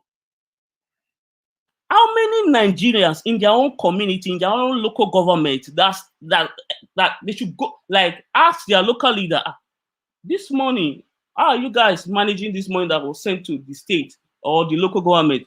No one is asking questions, but they pay attention to Abuja. Abuja is very, very far away from you. Pay attention to your local leader. The change needs to start from the local to the top. You can't try to fix things at the top. You need to start from the bottom, then to the top. There are local leaders. There are local leaders, councillors. Those are the ones you can reach. They are close to your area. Okay, I think recently I discovered that since they set up NDDC, Nigerian government have transferred up to I think 8 trillion naira to NDDC. That is about $30 billion if you convert it to South South. How many of us from South South have ever stand up to ask all those leaders from our region what they did with that money? You can cry. We can cry all we want. See, we are pursuing the wrong people. We are pursuing the wrong people. We should focus on the local leaders. Those are the problems. So you believe that if they focus on things from the local level, we'll be able to get the changes that we want, right? Yes, yes. Okay, let's use for instance. Wait. Yeah. Well, you do understand that Yeah. the installation of whatever local leaders, whatever local department trickles down from the top level decisions. So what I'm effectively saying is, whilst I get what you're saying in terms of accountability, if we're trying to look at that on paper, but those your local government chairman, your local councillor, whatever you want to call them, they all fall under a certain umbrella. So it's still the same people that we're talking about. So there is no way that certain people locally will be able to, function effectively, whilst you have crooked people at the top. So yes, I know we have crooked people at the top, but we have local leaders also. There are allocations to these local leaders. Can't we ask them what are they doing with the money that is allocated to them, or we should just forget about that and focus on Abuja? I agree. You're entitled to your point of view, but because I'm trying not to take too much time, if I go in that direction, it would take a lot of time. But thank you anyway, my brother, right? Let me bring on the next person. Thank you. Jim. Yes, sir. Can you hear me? What's up, bro? Good, man. Good. Nice show. Loud and clear, man. What's up? Nah, good. Can you hear me? So what do you think? What do you think? Yeah, first of all, I want to send my sympathy with all my Nigerian brothers and sisters, especially those that have been affected. I'm a Cameroonian, so we have a similar thing going on. So this issue is not just about Nigeria, it's the issue of Africa. And I believe the way Nigeria is going to deal with this is going to set an example for other African nations. For me, I think I was on your show last time and I said something similar to what has happened. The organic mobilization of the youth is what Africa needs. And I'm so thankful that somehow it has happened in Nigeria and the response has been amazing. That is exactly what we need going forward. But it has hit a brick wall. It has hit a brick wall because it cannot go forward. Especially, it's gotten to a point where they are using hoodlums to discredit the protests. Because these guys are smart. They know what they are doing. They have been in power for so long. They know how to protect their interests. So it has gotten to that point where they are trying to sabotage the protests. So what has to happen now is for these guys, for the protesters to stop. They need to take another strategy. They have to stop. There's no point for anybody to die. This is not the I don't know, colonial periods where people die for freedom. Nobody has to die at this point. The peaceful protest was good, but once it gets to the point where they start killing people, they have to stop. And the next strategy has to be civil disobedience. They have to stop, get off the streets. They have to implement civil disobedience. Stay in your homes. Don't go to work. Boycott all your jobs. Stay home. You have to understand what powers an economy is the people. If the people don't go to work, the economy crumbles, and the worst thing the government wants is for an economy to crumble. Once it starts affecting the economy, then the government would listen to the people. And who owns the economy? The economy is not owned only by the local Nigerians. You have a lot of Western interest in Nigeria and in Africa. So it's a capitalist system. It's all about capitalism. It's all about the market. Nigeria is a huge market. If that market should shut down, the entire world is going to take this extremely seriously, especially the Nigerian stock exchange market, all the local businesses and all the Western companies and the global businesses operating in Africa. If every worker should boycott, don't go to work, stay home, the government is going to panic and they are going to give in to the demands of the people. So it's about the economy and it's about politics. There cannot be politics without the economy. So you have to understand what these people value. They value the money. They value the market. We live in a capitalist society, and who owns the capital controls the politics, and the capital is owned by the wealthy elites and the Western people. So if the only power the people have, I get what you're is they are saying. the engine. The people are the engine. I get If what they you're saying, but boycott, the problem is, I'll quote the example. I'll quote the example of Gandhi. I'll quote the example of Gandhi in India. Right, Gandhi was able to stand up to the British Empire and gain the people their independence without lifting any weapon. Nobody died. People don't have to die. The same mobilization that took them out to protest has to change the strategy into a civil disobedience. Can you hear me? Yeah, go on. Right. I appreciate what you're saying, bro. But I was gonna say something. That look, I get your point. When you say people need to civil disobedience and stuff, it's a vicious cycle because it's different. Like, when people protest and stuff in Africa, I mean in the West, and then compared with back home, a lot of these people are already struggling. You see, when someone is embattled with or by poverty, whereby you have to even think of what to put in your belly. In the West, depending on whatever life you've got, imagine if you and I don't even have to worry about food. Food is not something you have to worry Phrankleen, about. The can only I thing just you come worry in? about is wait. What I'm saying is, where people are neck deep in poverty, it's a totally different mindset. And this is why I'm trying to bring out a point. This is why these elites, they know this. They've weaponized this for years. Check this out, man. Why do you think it's easy for them during election? We've seen this over and over and over again, that people, in exchange for some peanuts, breadcrumbs, and a small bag of rice and stuff, I have the perfect answer for you, Phrankleen. I have the perfect answer for you. The current pandemic, right? The COVID pandemic, it has shown us that people are resilient. People can actually do this. People were locked down for how long?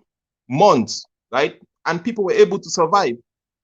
And another thing is, this movement has drawn in a lot of support from Nigerian celebrities, from celebrities across the globe. So if they can come together and put some sort of charity or trust fund to continue to provide food and basic necessities to these people that are out there protesting, say if they go into, let's say they want to implement civil disobedience, and then they come together, strategize, organize a fund, I'm sure they will gather a lot of support, financial support, to provide food for people if they choose to stay home. That is not going to be a difficult, because the movement has a lot of support and is going to gather a lot of funding to go this direction. It's just about organization and strategizing so that everybody gets behind the same movement, just as they did with the going out to protest. I believe the power, right, lies with the people. We live in a rigged society, especially in Africa. There is not going to be any voting of anybody out, because the people there have been there for so long and they know the system, they understand the system. No matter what you do, you want to put in new leaders, the system is rigged. When you say it's all about strategy, I keep hearing that keyword. I'm not refuting your claim. I'm not saying what you're saying is wrong. There's a difference in identifying strategy or discussing potential strategies. Now, the main challenge comes with implementing the said strategy, because when you're talking about everyday people who having a strategy, implementation of that strategy, the people you are up against, because they have bottomless pockets. Now, I'm not trying to sound pessimistic, but at the same time, this is logical reasoning. I'm telling you, a lot of people are being severely traumatized, damaged. I'm even talking state of mind, right? A lot of our people back home, my brother, I've got to be honest, they are traumatized. All you have to do is be on the ground level, have regular conversations with some of these people that are struggling to eat, feed their children, pay for malaria drugs. And you can see that I hate to say their mindsets are warped because that would sound patronizing. But what I'm trying to say is people have been so badly beaten emotionally that to even get them into the right wavelength to then start talking of, okay, this is strategy A that we're meant to use. How do we then implement? At the point of implementation, we'll be faced with a truckload of challenges. There are people that from the line, they will sell out. They will be the ones that will stabilize the efforts. It's hard, bro. It's hard. Franklin, I get you, man. I get you. I don't know if you remember, we had a conversation last time, a similar stream on a similar program about Africa. I don't know if you remember. You, bro. I remember you, man. Yeah, but you remember what you said last time? You said you said the same thing. People are not on that mindset. People they have been beaten, they are suffering, they are poor, they can't even come out to protest. But see what is happening. When people are tired, that is the thing with the human spirit. When you are tired, you will do anything. It's a fight for survival. So for me, I think people are ready to do it. Like, could you believe that Nigerians who come out to the streets to protest? Could you believe that? You could not believe that. But it's happening. So when people are tired. This one is revolutionary. I've got to be honest. Exactly. That's what I said last time. I was so surprised that it happened so quick because I said that's what has to happen, but probably it's going to take quite some time. I'm so happy and so shocked at the same time that it happened so organically, and I'm so happy for that. I believe the next thing is if people are willing, just as COVID has taught us, to stay home, boycott, and force the government's hand. That will be the next thing. Nobody has to die. People like they have already initiated it. They don't have to go out to the streets and continue. The government wants that. They are going to sabotage it, and the people will not get what they want. So the next step, you have made your point. Just go home and stay home. If you guys don't change the system, if you don't give us what we want, we are not going to power your economy. So simple. And the other celebrities with their money, all the supporters, they can start feeding these people. Put together a system where you can deliver food to their homes and just make people comfortable. When the government, do you know how much the government lost only during this period? About 1.8 billion. I read on a news report that the Nigerian government has lost 1.8 billion just in a week or 2 weeks. So imagine if they can carry on for 3 months. You know how much the economy is going to lose. You think that the Western people with their assets in Nigeria are going to sit back and allow that to happen? They are going to force out the government. You reckon? Yeah. It's all about money, Phrankleen. We live in a capitalist society where everybody's looking for the assets. And if the assets is affected, then the government will have to be kicked out by those above them, which is the Western powers. They are not going to have it. They are going to kick them out, and they are going to listen to the people. Anyway, that's my only contribution. Yeah. I agree, man. Thank you, Jim. Thank you, man. Thank you.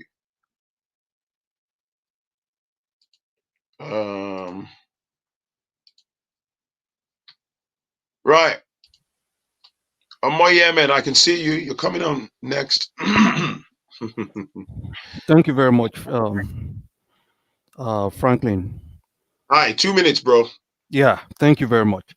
So I've been following your station for a while. I'm a silent viewer. Right. But at this point, I just really have to join this. Ideally, I'm such that I don't really come online to get this done. But I need to do this because I feel that we need to rely on the insight of history to get a resolution for the forward. Because my Yoruba people used to say, if you don't know the death that killed your father, you don't come out to ask about you don't come out with a cutlass to ask about the death if you are not strong enough to ask about the deaths that killed your father, you don't come out with the cutlass, because that same thing, that same system that consumed your father is going to consume you too. I'm all for this protest. I'm speaking to you from Ontario, Canada. I actually protested here too because I'm very passionate about what the Nigerian youth are doing.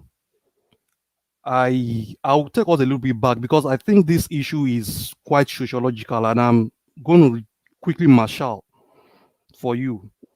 You have 2 minutes, bro. Yeah, quickly. That's why I said quickly.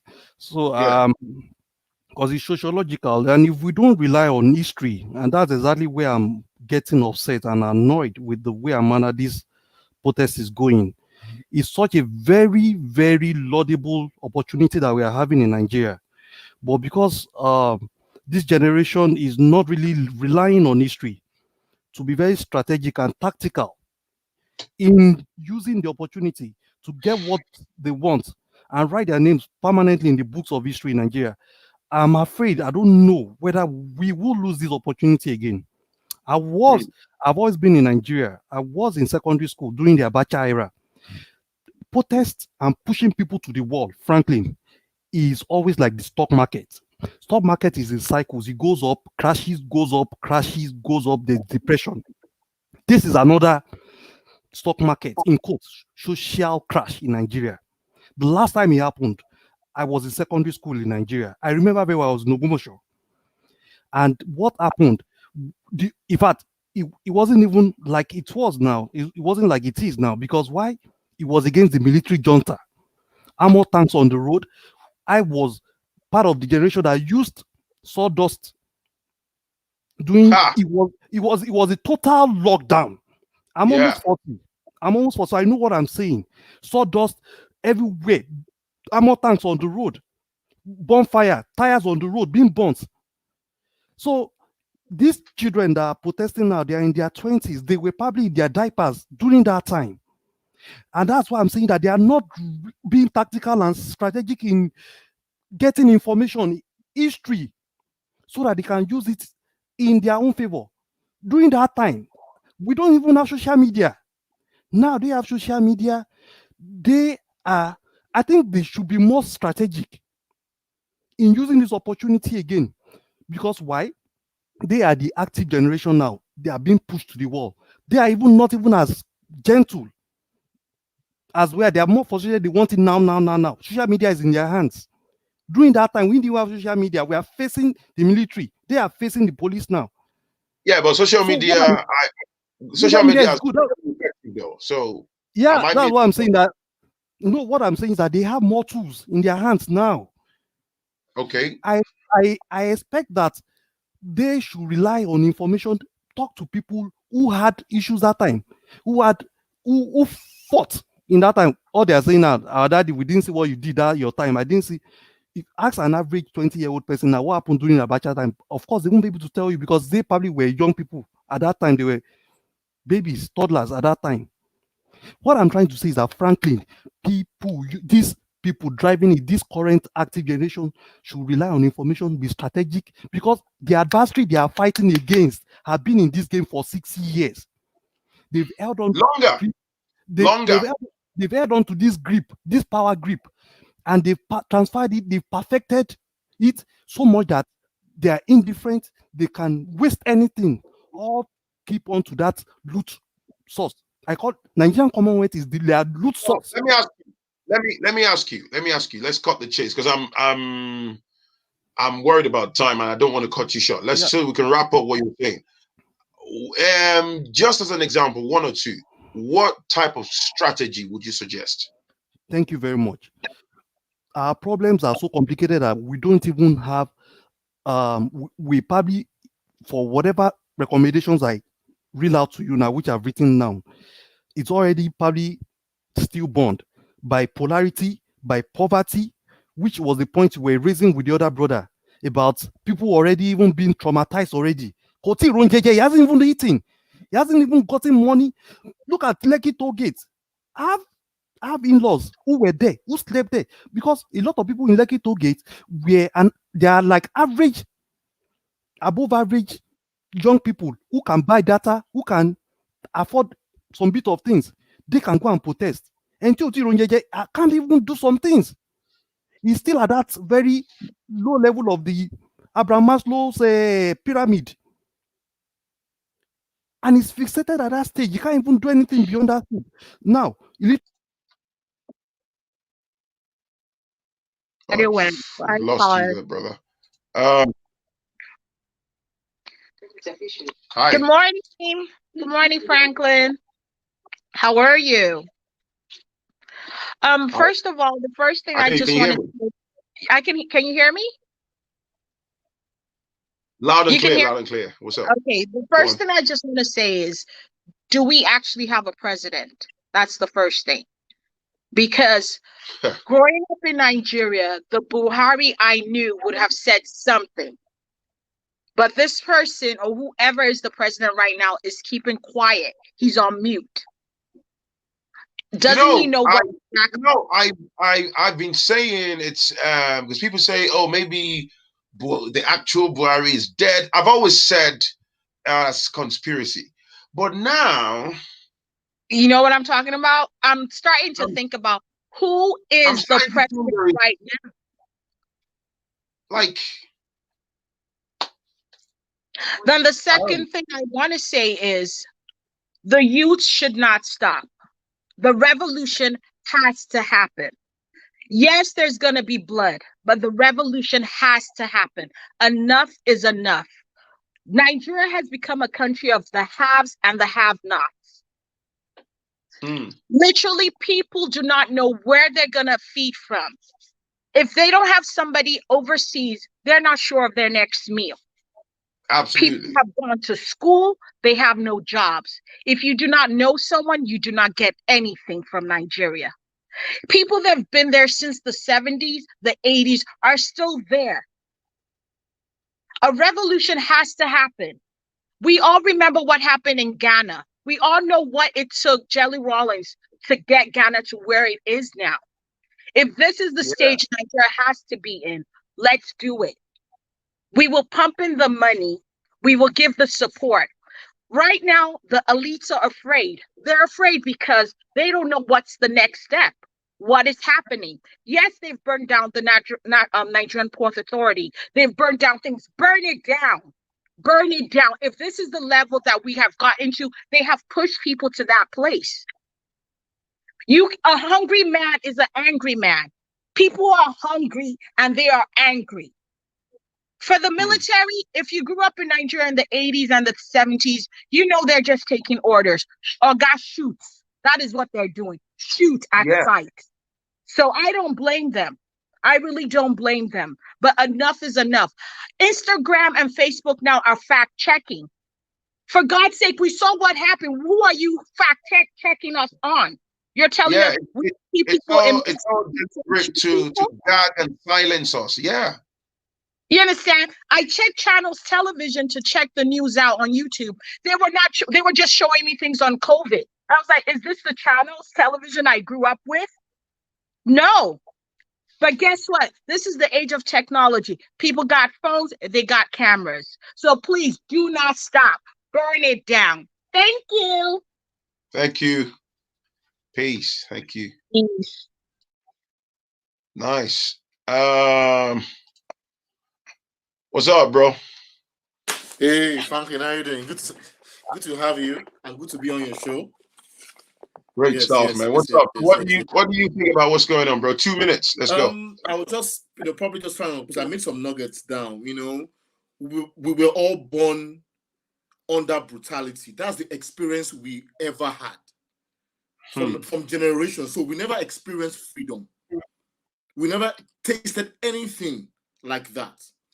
It's not sustainable. At some point, something has to give.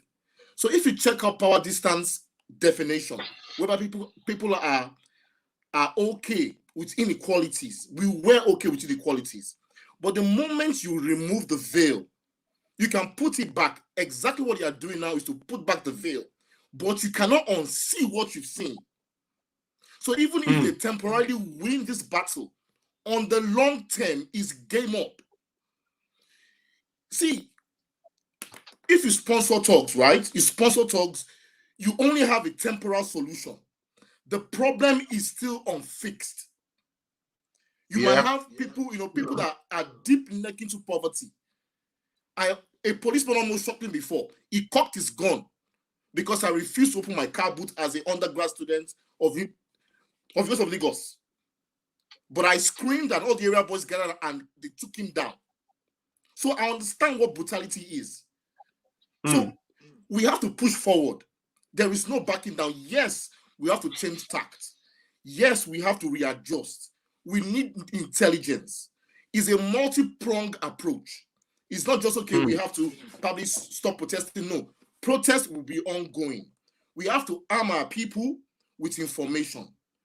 These our leaders have given us a treasure trove of information unknowingly. They have promised heaven and earth and they've never delivered. We should look into their manifestos 10 years ago, 5 years ago.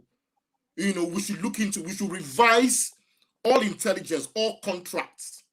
We should get credible information. We should let people know that, what? There was. Can I say something, bro? Yeah. As much as I hate to say this, sadly, most Nigerian youths don't like reading. They don't like researching, man. That's another problem. Exactly. That's why we I'm have not sure to, if it stems out of a dysfunctional system. Sorry? No, we can't, see, you can't, when I'm not saying they should read books. I'm not saying they should go back to the library and start digging for information. No, we will get this information, we will extract it, put it in the same space they can understand, so they can ask questions. So the ones that want to dig deeper can dig deeper. But you must know the barest minimum. Even here in the UK, not everybody reads the book, but there's information in pocket sizes that they can consume and they can ask questions. We should lead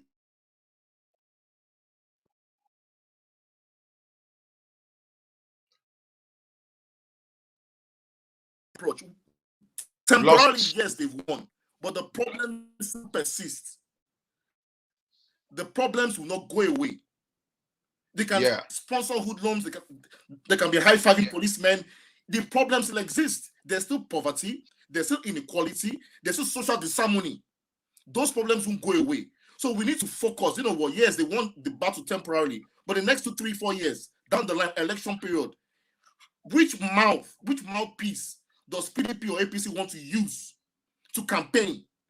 We can't unsee what we've seen. You can't unsee massacre. You can't unsee bullets.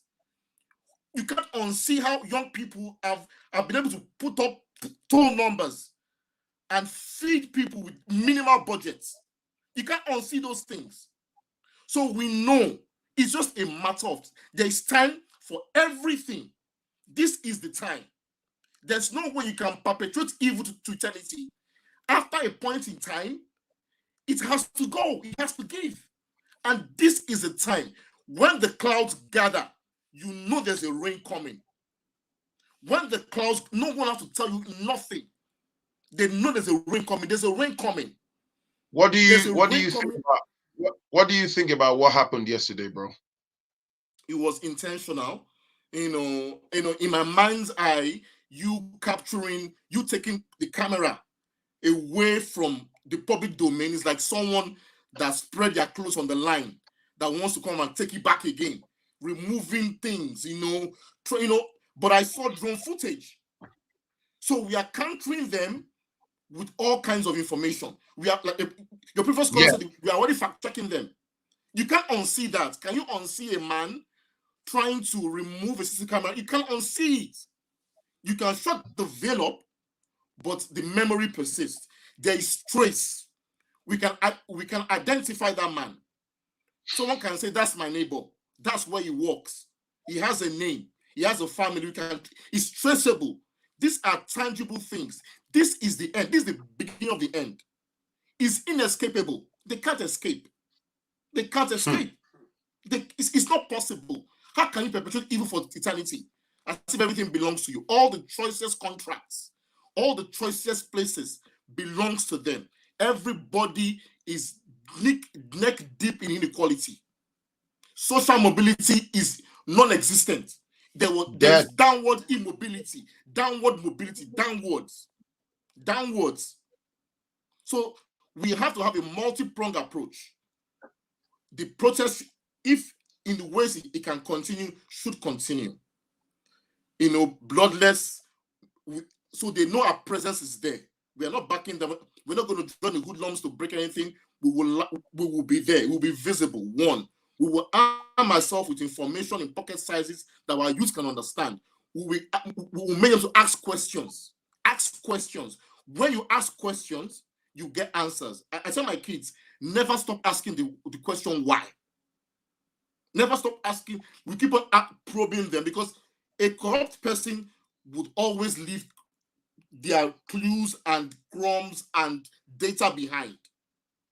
They are not sophisticated. They are using old tactics, old game theory to work now. Okay, that's why they are confused. They have never experienced a leaderless revolution before. Yeah. They're always saying, oh, no, because there's a common denominator here. It's poverty, inequality, social disharmony. Yeah. That common denominator goes across everyone. Irregardless, if you shut down the North, it's a temporary shutdown. At a point in time, those guys will unleash theirs. And theirs might be worse than we are seeing now. You can't keep a people caged for life. You can't. It's impossible. Where in history have you ever experienced that, whereby people will be subjugated for eternity, perpetually? It's not possible. So this is the beginning of the end. No matter how they mask it, we will continue to have a multi-pronged approach. We will ask questions. We will arm ourselves with information. Every legal detail that we can use to recall someone from the Senate for non-performance, we'll put in action. We will ask questions. What's the budget? What is the last mile delivery of healthcare to an average Nigerian? Have you experienced it? If you haven't, we ask you questions. You will stutter. You will stutter. You won't be able to give us a clear answer. Okay, fine. Okay, next election, we can't vote you. We cannot expect APC or PDP to deliver the change. It is not in them. It's not in their DNA. You can't give what you don't have. You can't. It stinks from the top. So if you have experienced inequality all your life, you know nothing apart from that. That's your whole life experience. So at this point, my parting words, you can never unsee what you've seen. You cannot see I've got the a question. massacre. I've got one more question for you. Do you agree with the idea of Nigeria breaking up? For me, I have a theory for that. My theory is, when they deal with you with a bad hand, you have to at some point sit down and say, you know what, they've dealt with us with a bad hand. How do we make this work for us? Fine, we can talk about devolution. We can talk about, okay, fine, how can you self-actualize in a way whereby we can keep our currency, we can keep our unity, we can keep our friendship? How can you yourself as a person handle your own healthcare, handle your own policing, handle your own taxes, promote your own investment? For me, the lazy approach is to say, scatter everything. No, you have to use it as your advantage. And these are questions we can, a coding line in a machine can do this job. But human beings, we tend to, have self-interest and everything there. I'm not for a division. I'm for us uniting. Okay, fine. You have X, I have Y, you have Z. Let's collaborate.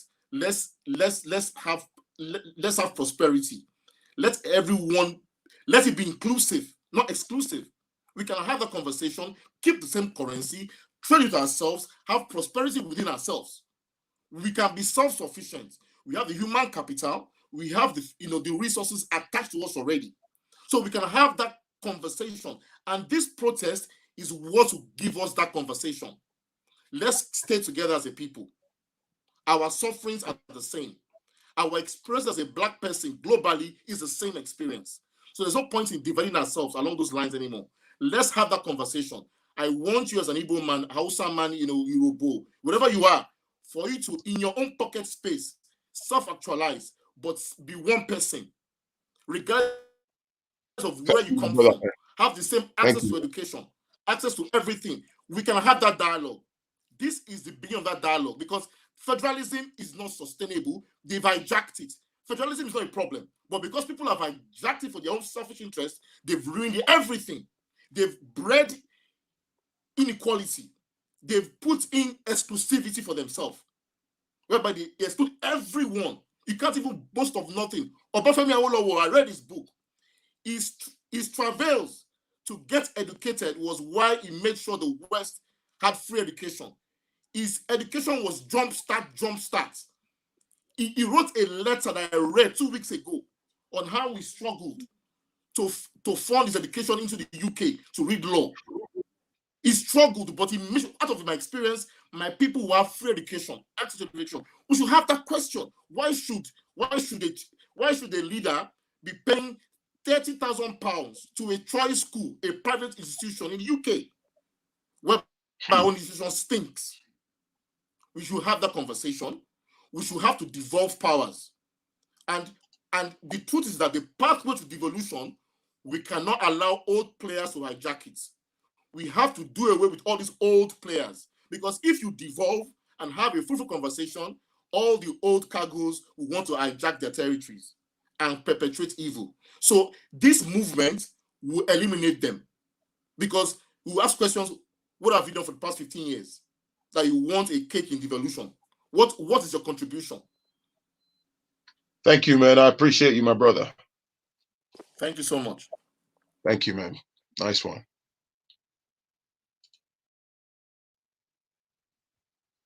Shoo! Hey, Ogasa. Can you hear me? Loud and clear, bro. Excellent. Thanks for having me. What I'm going to say now might be a bit... Can you hear me? What? Yeah. No problems. What I'm going to say is a bit controversial. You once said, I think, the power that be are the ones that hold Nigerians down. I don't know, man. The only way to fix Nigeria, I think, what's this guy's name? Jim said it. Through economics. That's the only way to fix it. I'm sorry. If you say democracy, even the so-called democracy that Westerners practice, that's an illusion. It's not real. If you look at the infrastructure, how did they build their infrastructure? It was through a monarchy system. Democracy is a fantasy. It's not African. So I don't know. The only way to fix this problem right now, look at what happened there. I mean, I predicted this way back. Eventually, they're going to kill people. These are old soldiers. These are warriors. They've done this before. They have tactics in doing this. I don't know. Can you just change? Old oligarchs. You can't just. They planned this ahead. They were going. I knew eventually they were going to kill people, and then some people will fall. Some people will be scared and they'll stay home, and then it will be the same issues. So even now, they say, okay, we're not going to forget what they did now. So you're going to vote away APC and put PDP back in? I don't know, man. We have to think differently. We have to change our mind. So the only way we can change the system is to go above. You said these guys are puppets. So we have to go to the puppet masters. How do you attack the puppet masters? Through their pocket. They have economic stake in this in the market, correct? Yeah. If you can slow that down, get them to talk. You know, look at what happened in Mali. Mali, they changed the system. The people kicked out their president. What's happening? The Western world, everyone is against Mali. Oh, they shouldn't have done that. Yeah. It's not in their welfare to get us. We're not supposed to be good in their mind. I mean, this thing is, I'm still very emotional for what happened now. So I don't even know how to speak clearly. I hear you, bro. I feel you, bro. Man, we have to change our mindset. This are blaming people, Fulani, Igbo. This has nothing to do. Everybody is suffering in that country. Yeah, I but don't know. can I just say, you see, the issue of tribalism has long been established and deeply rooted. It's one of their favorite weapons of displacing us as a people. Because the moment you can establish unity amongst people, so if I'm latching onto pettiness, you know, I don't like you because you're Igbo. You can't do XYZ with me because I'm a Yoruba man. Oh, I don't like you because you're blah blah blah blah. So that in itself disjoints everyone, and you can't, you know, amalgamate your thought processes and be able to, you know, achieve certain common goals. All of these things are intentional. But you see the Divide beauty and of conquer. the beauty right there. The beauty of these end SARS protest that's been going on for a few days is, you see, Igbos, Yoruba, everybody's there. There's a common ground.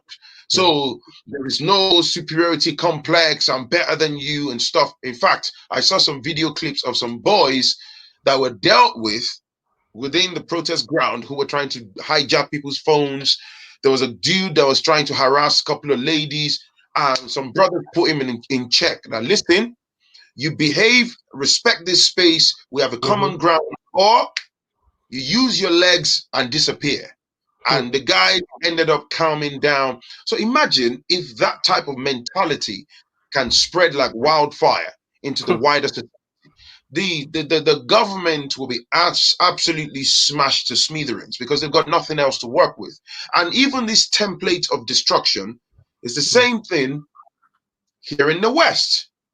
They divide and conquer. If they attack like a black family, for example, and then they realize that the husband and wife are like really united, the family structure is tight, and they're trying to break you so they can steal your children, what they would look for is, in most cases, 9 out of 10 times, they try to see how they can have a sugar-coated conversation with the woman, because women connected directly with kids and all that, and they will find a way to obliterate that relationship, that template of destruction on a bigger scale. They use the same thing across Africa. The boundaries that we've grown up to know in Africa, look, Nigeria, the boundaries, Ghana is there, Zimbabwe is there. All of these boundaries, let's not forget, who drew them? Who created them? It's the oppressors. Yes. It was designed that way. I remember watching some of Wadimaya's live streams in the past, and Wadimaya, who has traveled, across Africa greatly, he's emphasized, in a disappointing manner on several occasions how he's been treated like an outcast in some African countries. So a lot of these things, the same people that would look at that dude and treat him like an outcast will throw a red carpet to welcome Muzungu, right? So it's the mental conditioning, these layers of distractions. They've gone to work on us, man. For even before I was born, these things have been put in place. From the beginning. And it's the same. I keep emphasizing on it, bro. It's the same way. Yeah, I keep emphasizing on it. It's the same way whereby, why do you think there's a massive influx of us African diasporas here in the West? Bruv, if any African diasporan is watching this and they think it's normal, it's not. They basically they designed our behavioral patterns for us well in advance. Yeah. They know. Yeah. It's planning. And we have to catch up. We have to catch up with that planning. Africa palatable, they're going to force you out. So we are trying now, people like us with platforms like this, we're trying that in the midst of what might look damaged, we want to go back. I'm telling you, man, this is what I've been saying. Sit down with any African diasporan who is honest. Most people who have lived long enough in the Western system, they'd love to go back home. Of course. But they make sure that back home remain less productive, inflicted with problems. So in your mind, you're thinking, geez, man, do I want to take my kids here? So basically what it means is you haven't got a choice. You remain in their system, and then we are the hamster in the wheel that keeps their own system going. And yet you still got more and more brothers and sisters back home. Okay, look at this now. Look at what happened yesterday. Look at the killing. That in itself is enough for millions of people to say, you know what, bro? I'm leaving this country. I'm going to the UK. I'm going to the US. True. It's deliberate. Yeah. And that's why you'll never see the presidents of other countries talking about this. Yeah. Watch it. Watch it. Let's see in a week's time. Let's see how many people will come directly to talk about this. They'll keep quiet about it. It's an agenda. It's an agenda. I'm sorry. All the Western media, bro. They just 2 minutes maximum. Only a couple of them today, this afternoon. A few independent, and it's not the big ones. My point exactly. Yeah. Because Nigerians went to Nigerian High Commission in London. People are angry. Then they started doing live streaming on YouTube. Yeah. You see that? Past days and weeks, they've been quiet. This day, 2010, 2020, is a day that we're not going to forget, and we have to push this agenda. We have to plan ahead, and we have to push it. We cannot forget this day, and this might be the kick. They pulled the first blood. Okay, revolution can never be made without bloodshed. They spilled the first blood. So they've spilled the first blood, and we have to strategize on how we're going to fix it. I mean, it's easy. War. Nobody wants war. I understand that, but you have to go to the bottom of the line. I mean, just collecting guns. I mean, war is not fought with guns anymore. It's different. There are different strategies right now, and you have to hit the economics. You have to hit the pockets. So if we strategize and say, okay, we're only going to attack the pockets of this person. Oh, he has a mine in this place. All the miners, we give them this amount of money. They don't go to work. And look at the Western world, look at the Western media. And that's why I got frustrated, right? Yeah. And I understand, people are desperate and stuff. Our people are literally begging all these spineless Western celebrities who are also puppets. We are begging them on Twitter. People are begging them on Instagram. Oh, please. What's happening to us? Listen, man, everyone's got technology right in the palm of their hands, right? Yeah. Right in your palm. So what I'm saying is, whether you're a Beyonce, you're a Jay-Z, you're a Tupac, you're whatever, right? Even if you're indoors, you're sleeping, you have a management team, like, it's very easy to see what's going on. Like, whoa, Nigeria is on fire. Like, what's going on? And if I have a good mind, if I'm not controlled,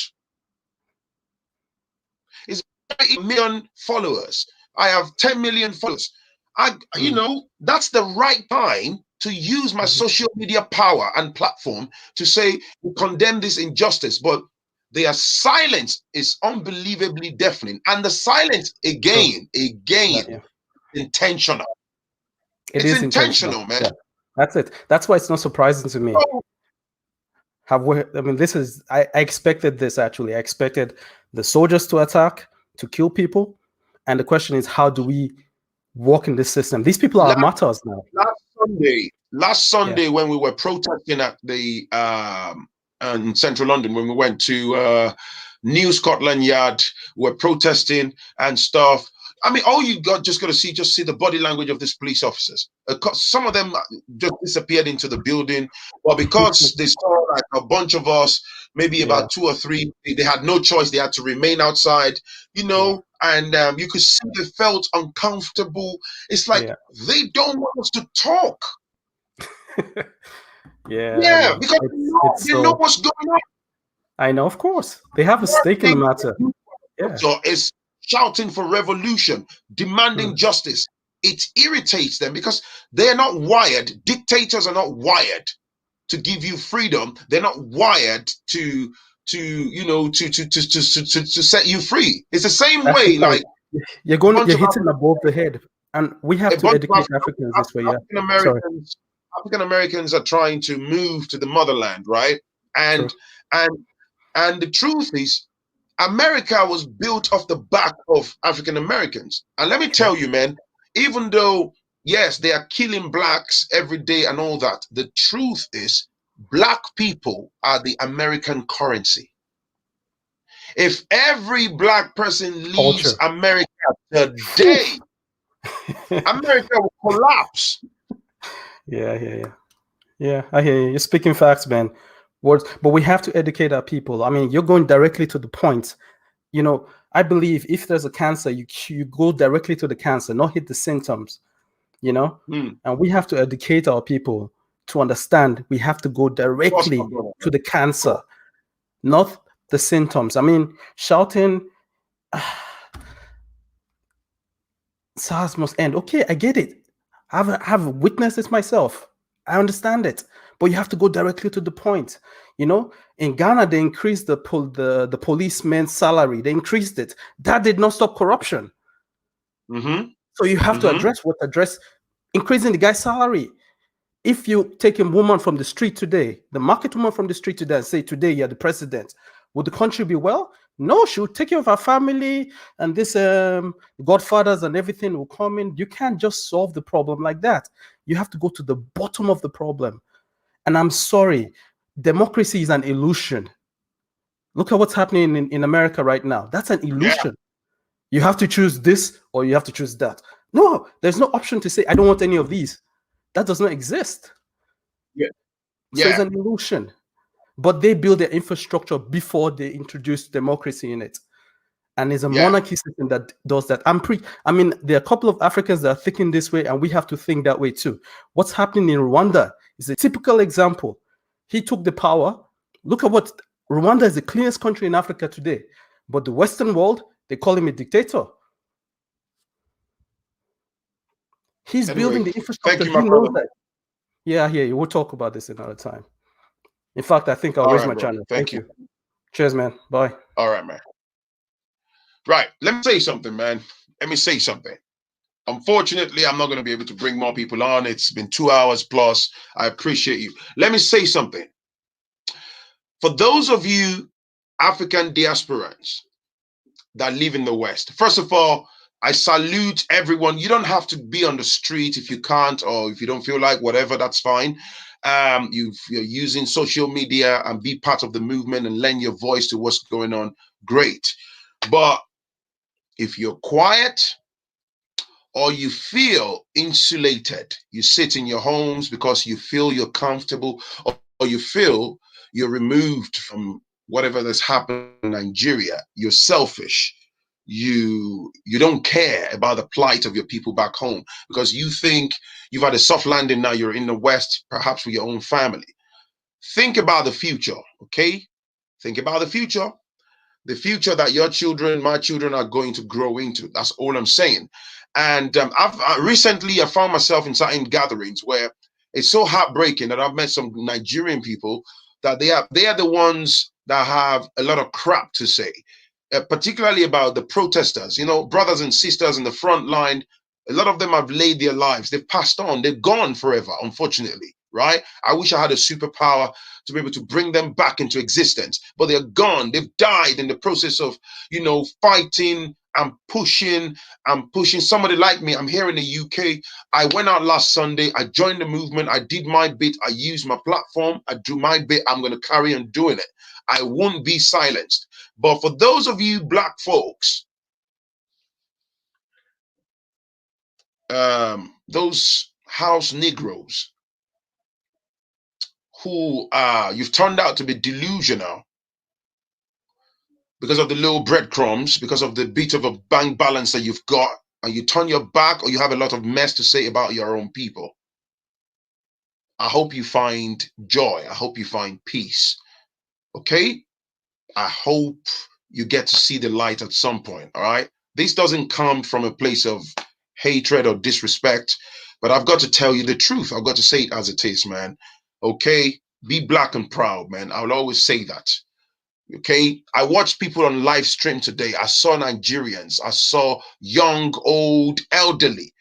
People losing their voices, their voice boxes cracked. People are angry, and very rightly so. Clamoring for change, shouting in the rain. It was pissing down. Some people must have taken the time off their jobs. You know how it is abroad, right? Shouting and pushing and banging on the glass and on the walls of Nigerian High Commission, going to Downing Street to where the Prime Minister is, doing their bit because we've had enough. Salute. If you are that black person, you're somewhere now drinking Guinness, resting your balls on the couch. You have a lot of foolishness to disseminate against the struggle of your own people. I'll say it in Yoruba. If you're watching me and you know you have nothing positive to contribute, I'm not apologizing for saying that. You have some crap to say. I'm telling you for free. We are the best resources. Like the brother said at the start of this stream, man. Yes, we have to build together. We have to unite. Even if you don't have a strategy, have a good spirit. Empathize. Align. Do something. Even if it's a tweet. Even if it's a nice, positive comment. Lend your voice. Don't sit down with your glasses on the tip of your nose and be disseminating foolishness in your house. Okay? That helps nobody. That contributes no form of positivity. All right? Life does not end because you have a nice paycheck, you are hidden abroad, you are hidden in the US. Support the black movement. It's your boy, Phrankleen. Thank you for watching. This is one of my favorite live streams. I'll be back again soon. Thank you, everyone that's contributed. The people in the background, I apologize if I can't bring you on. My bum hurts from sitting on this chair for a while, but my heart has been heavy. I had to do this. I promise I'll be back again in a couple of days. But before then, peace and love, man. Bye.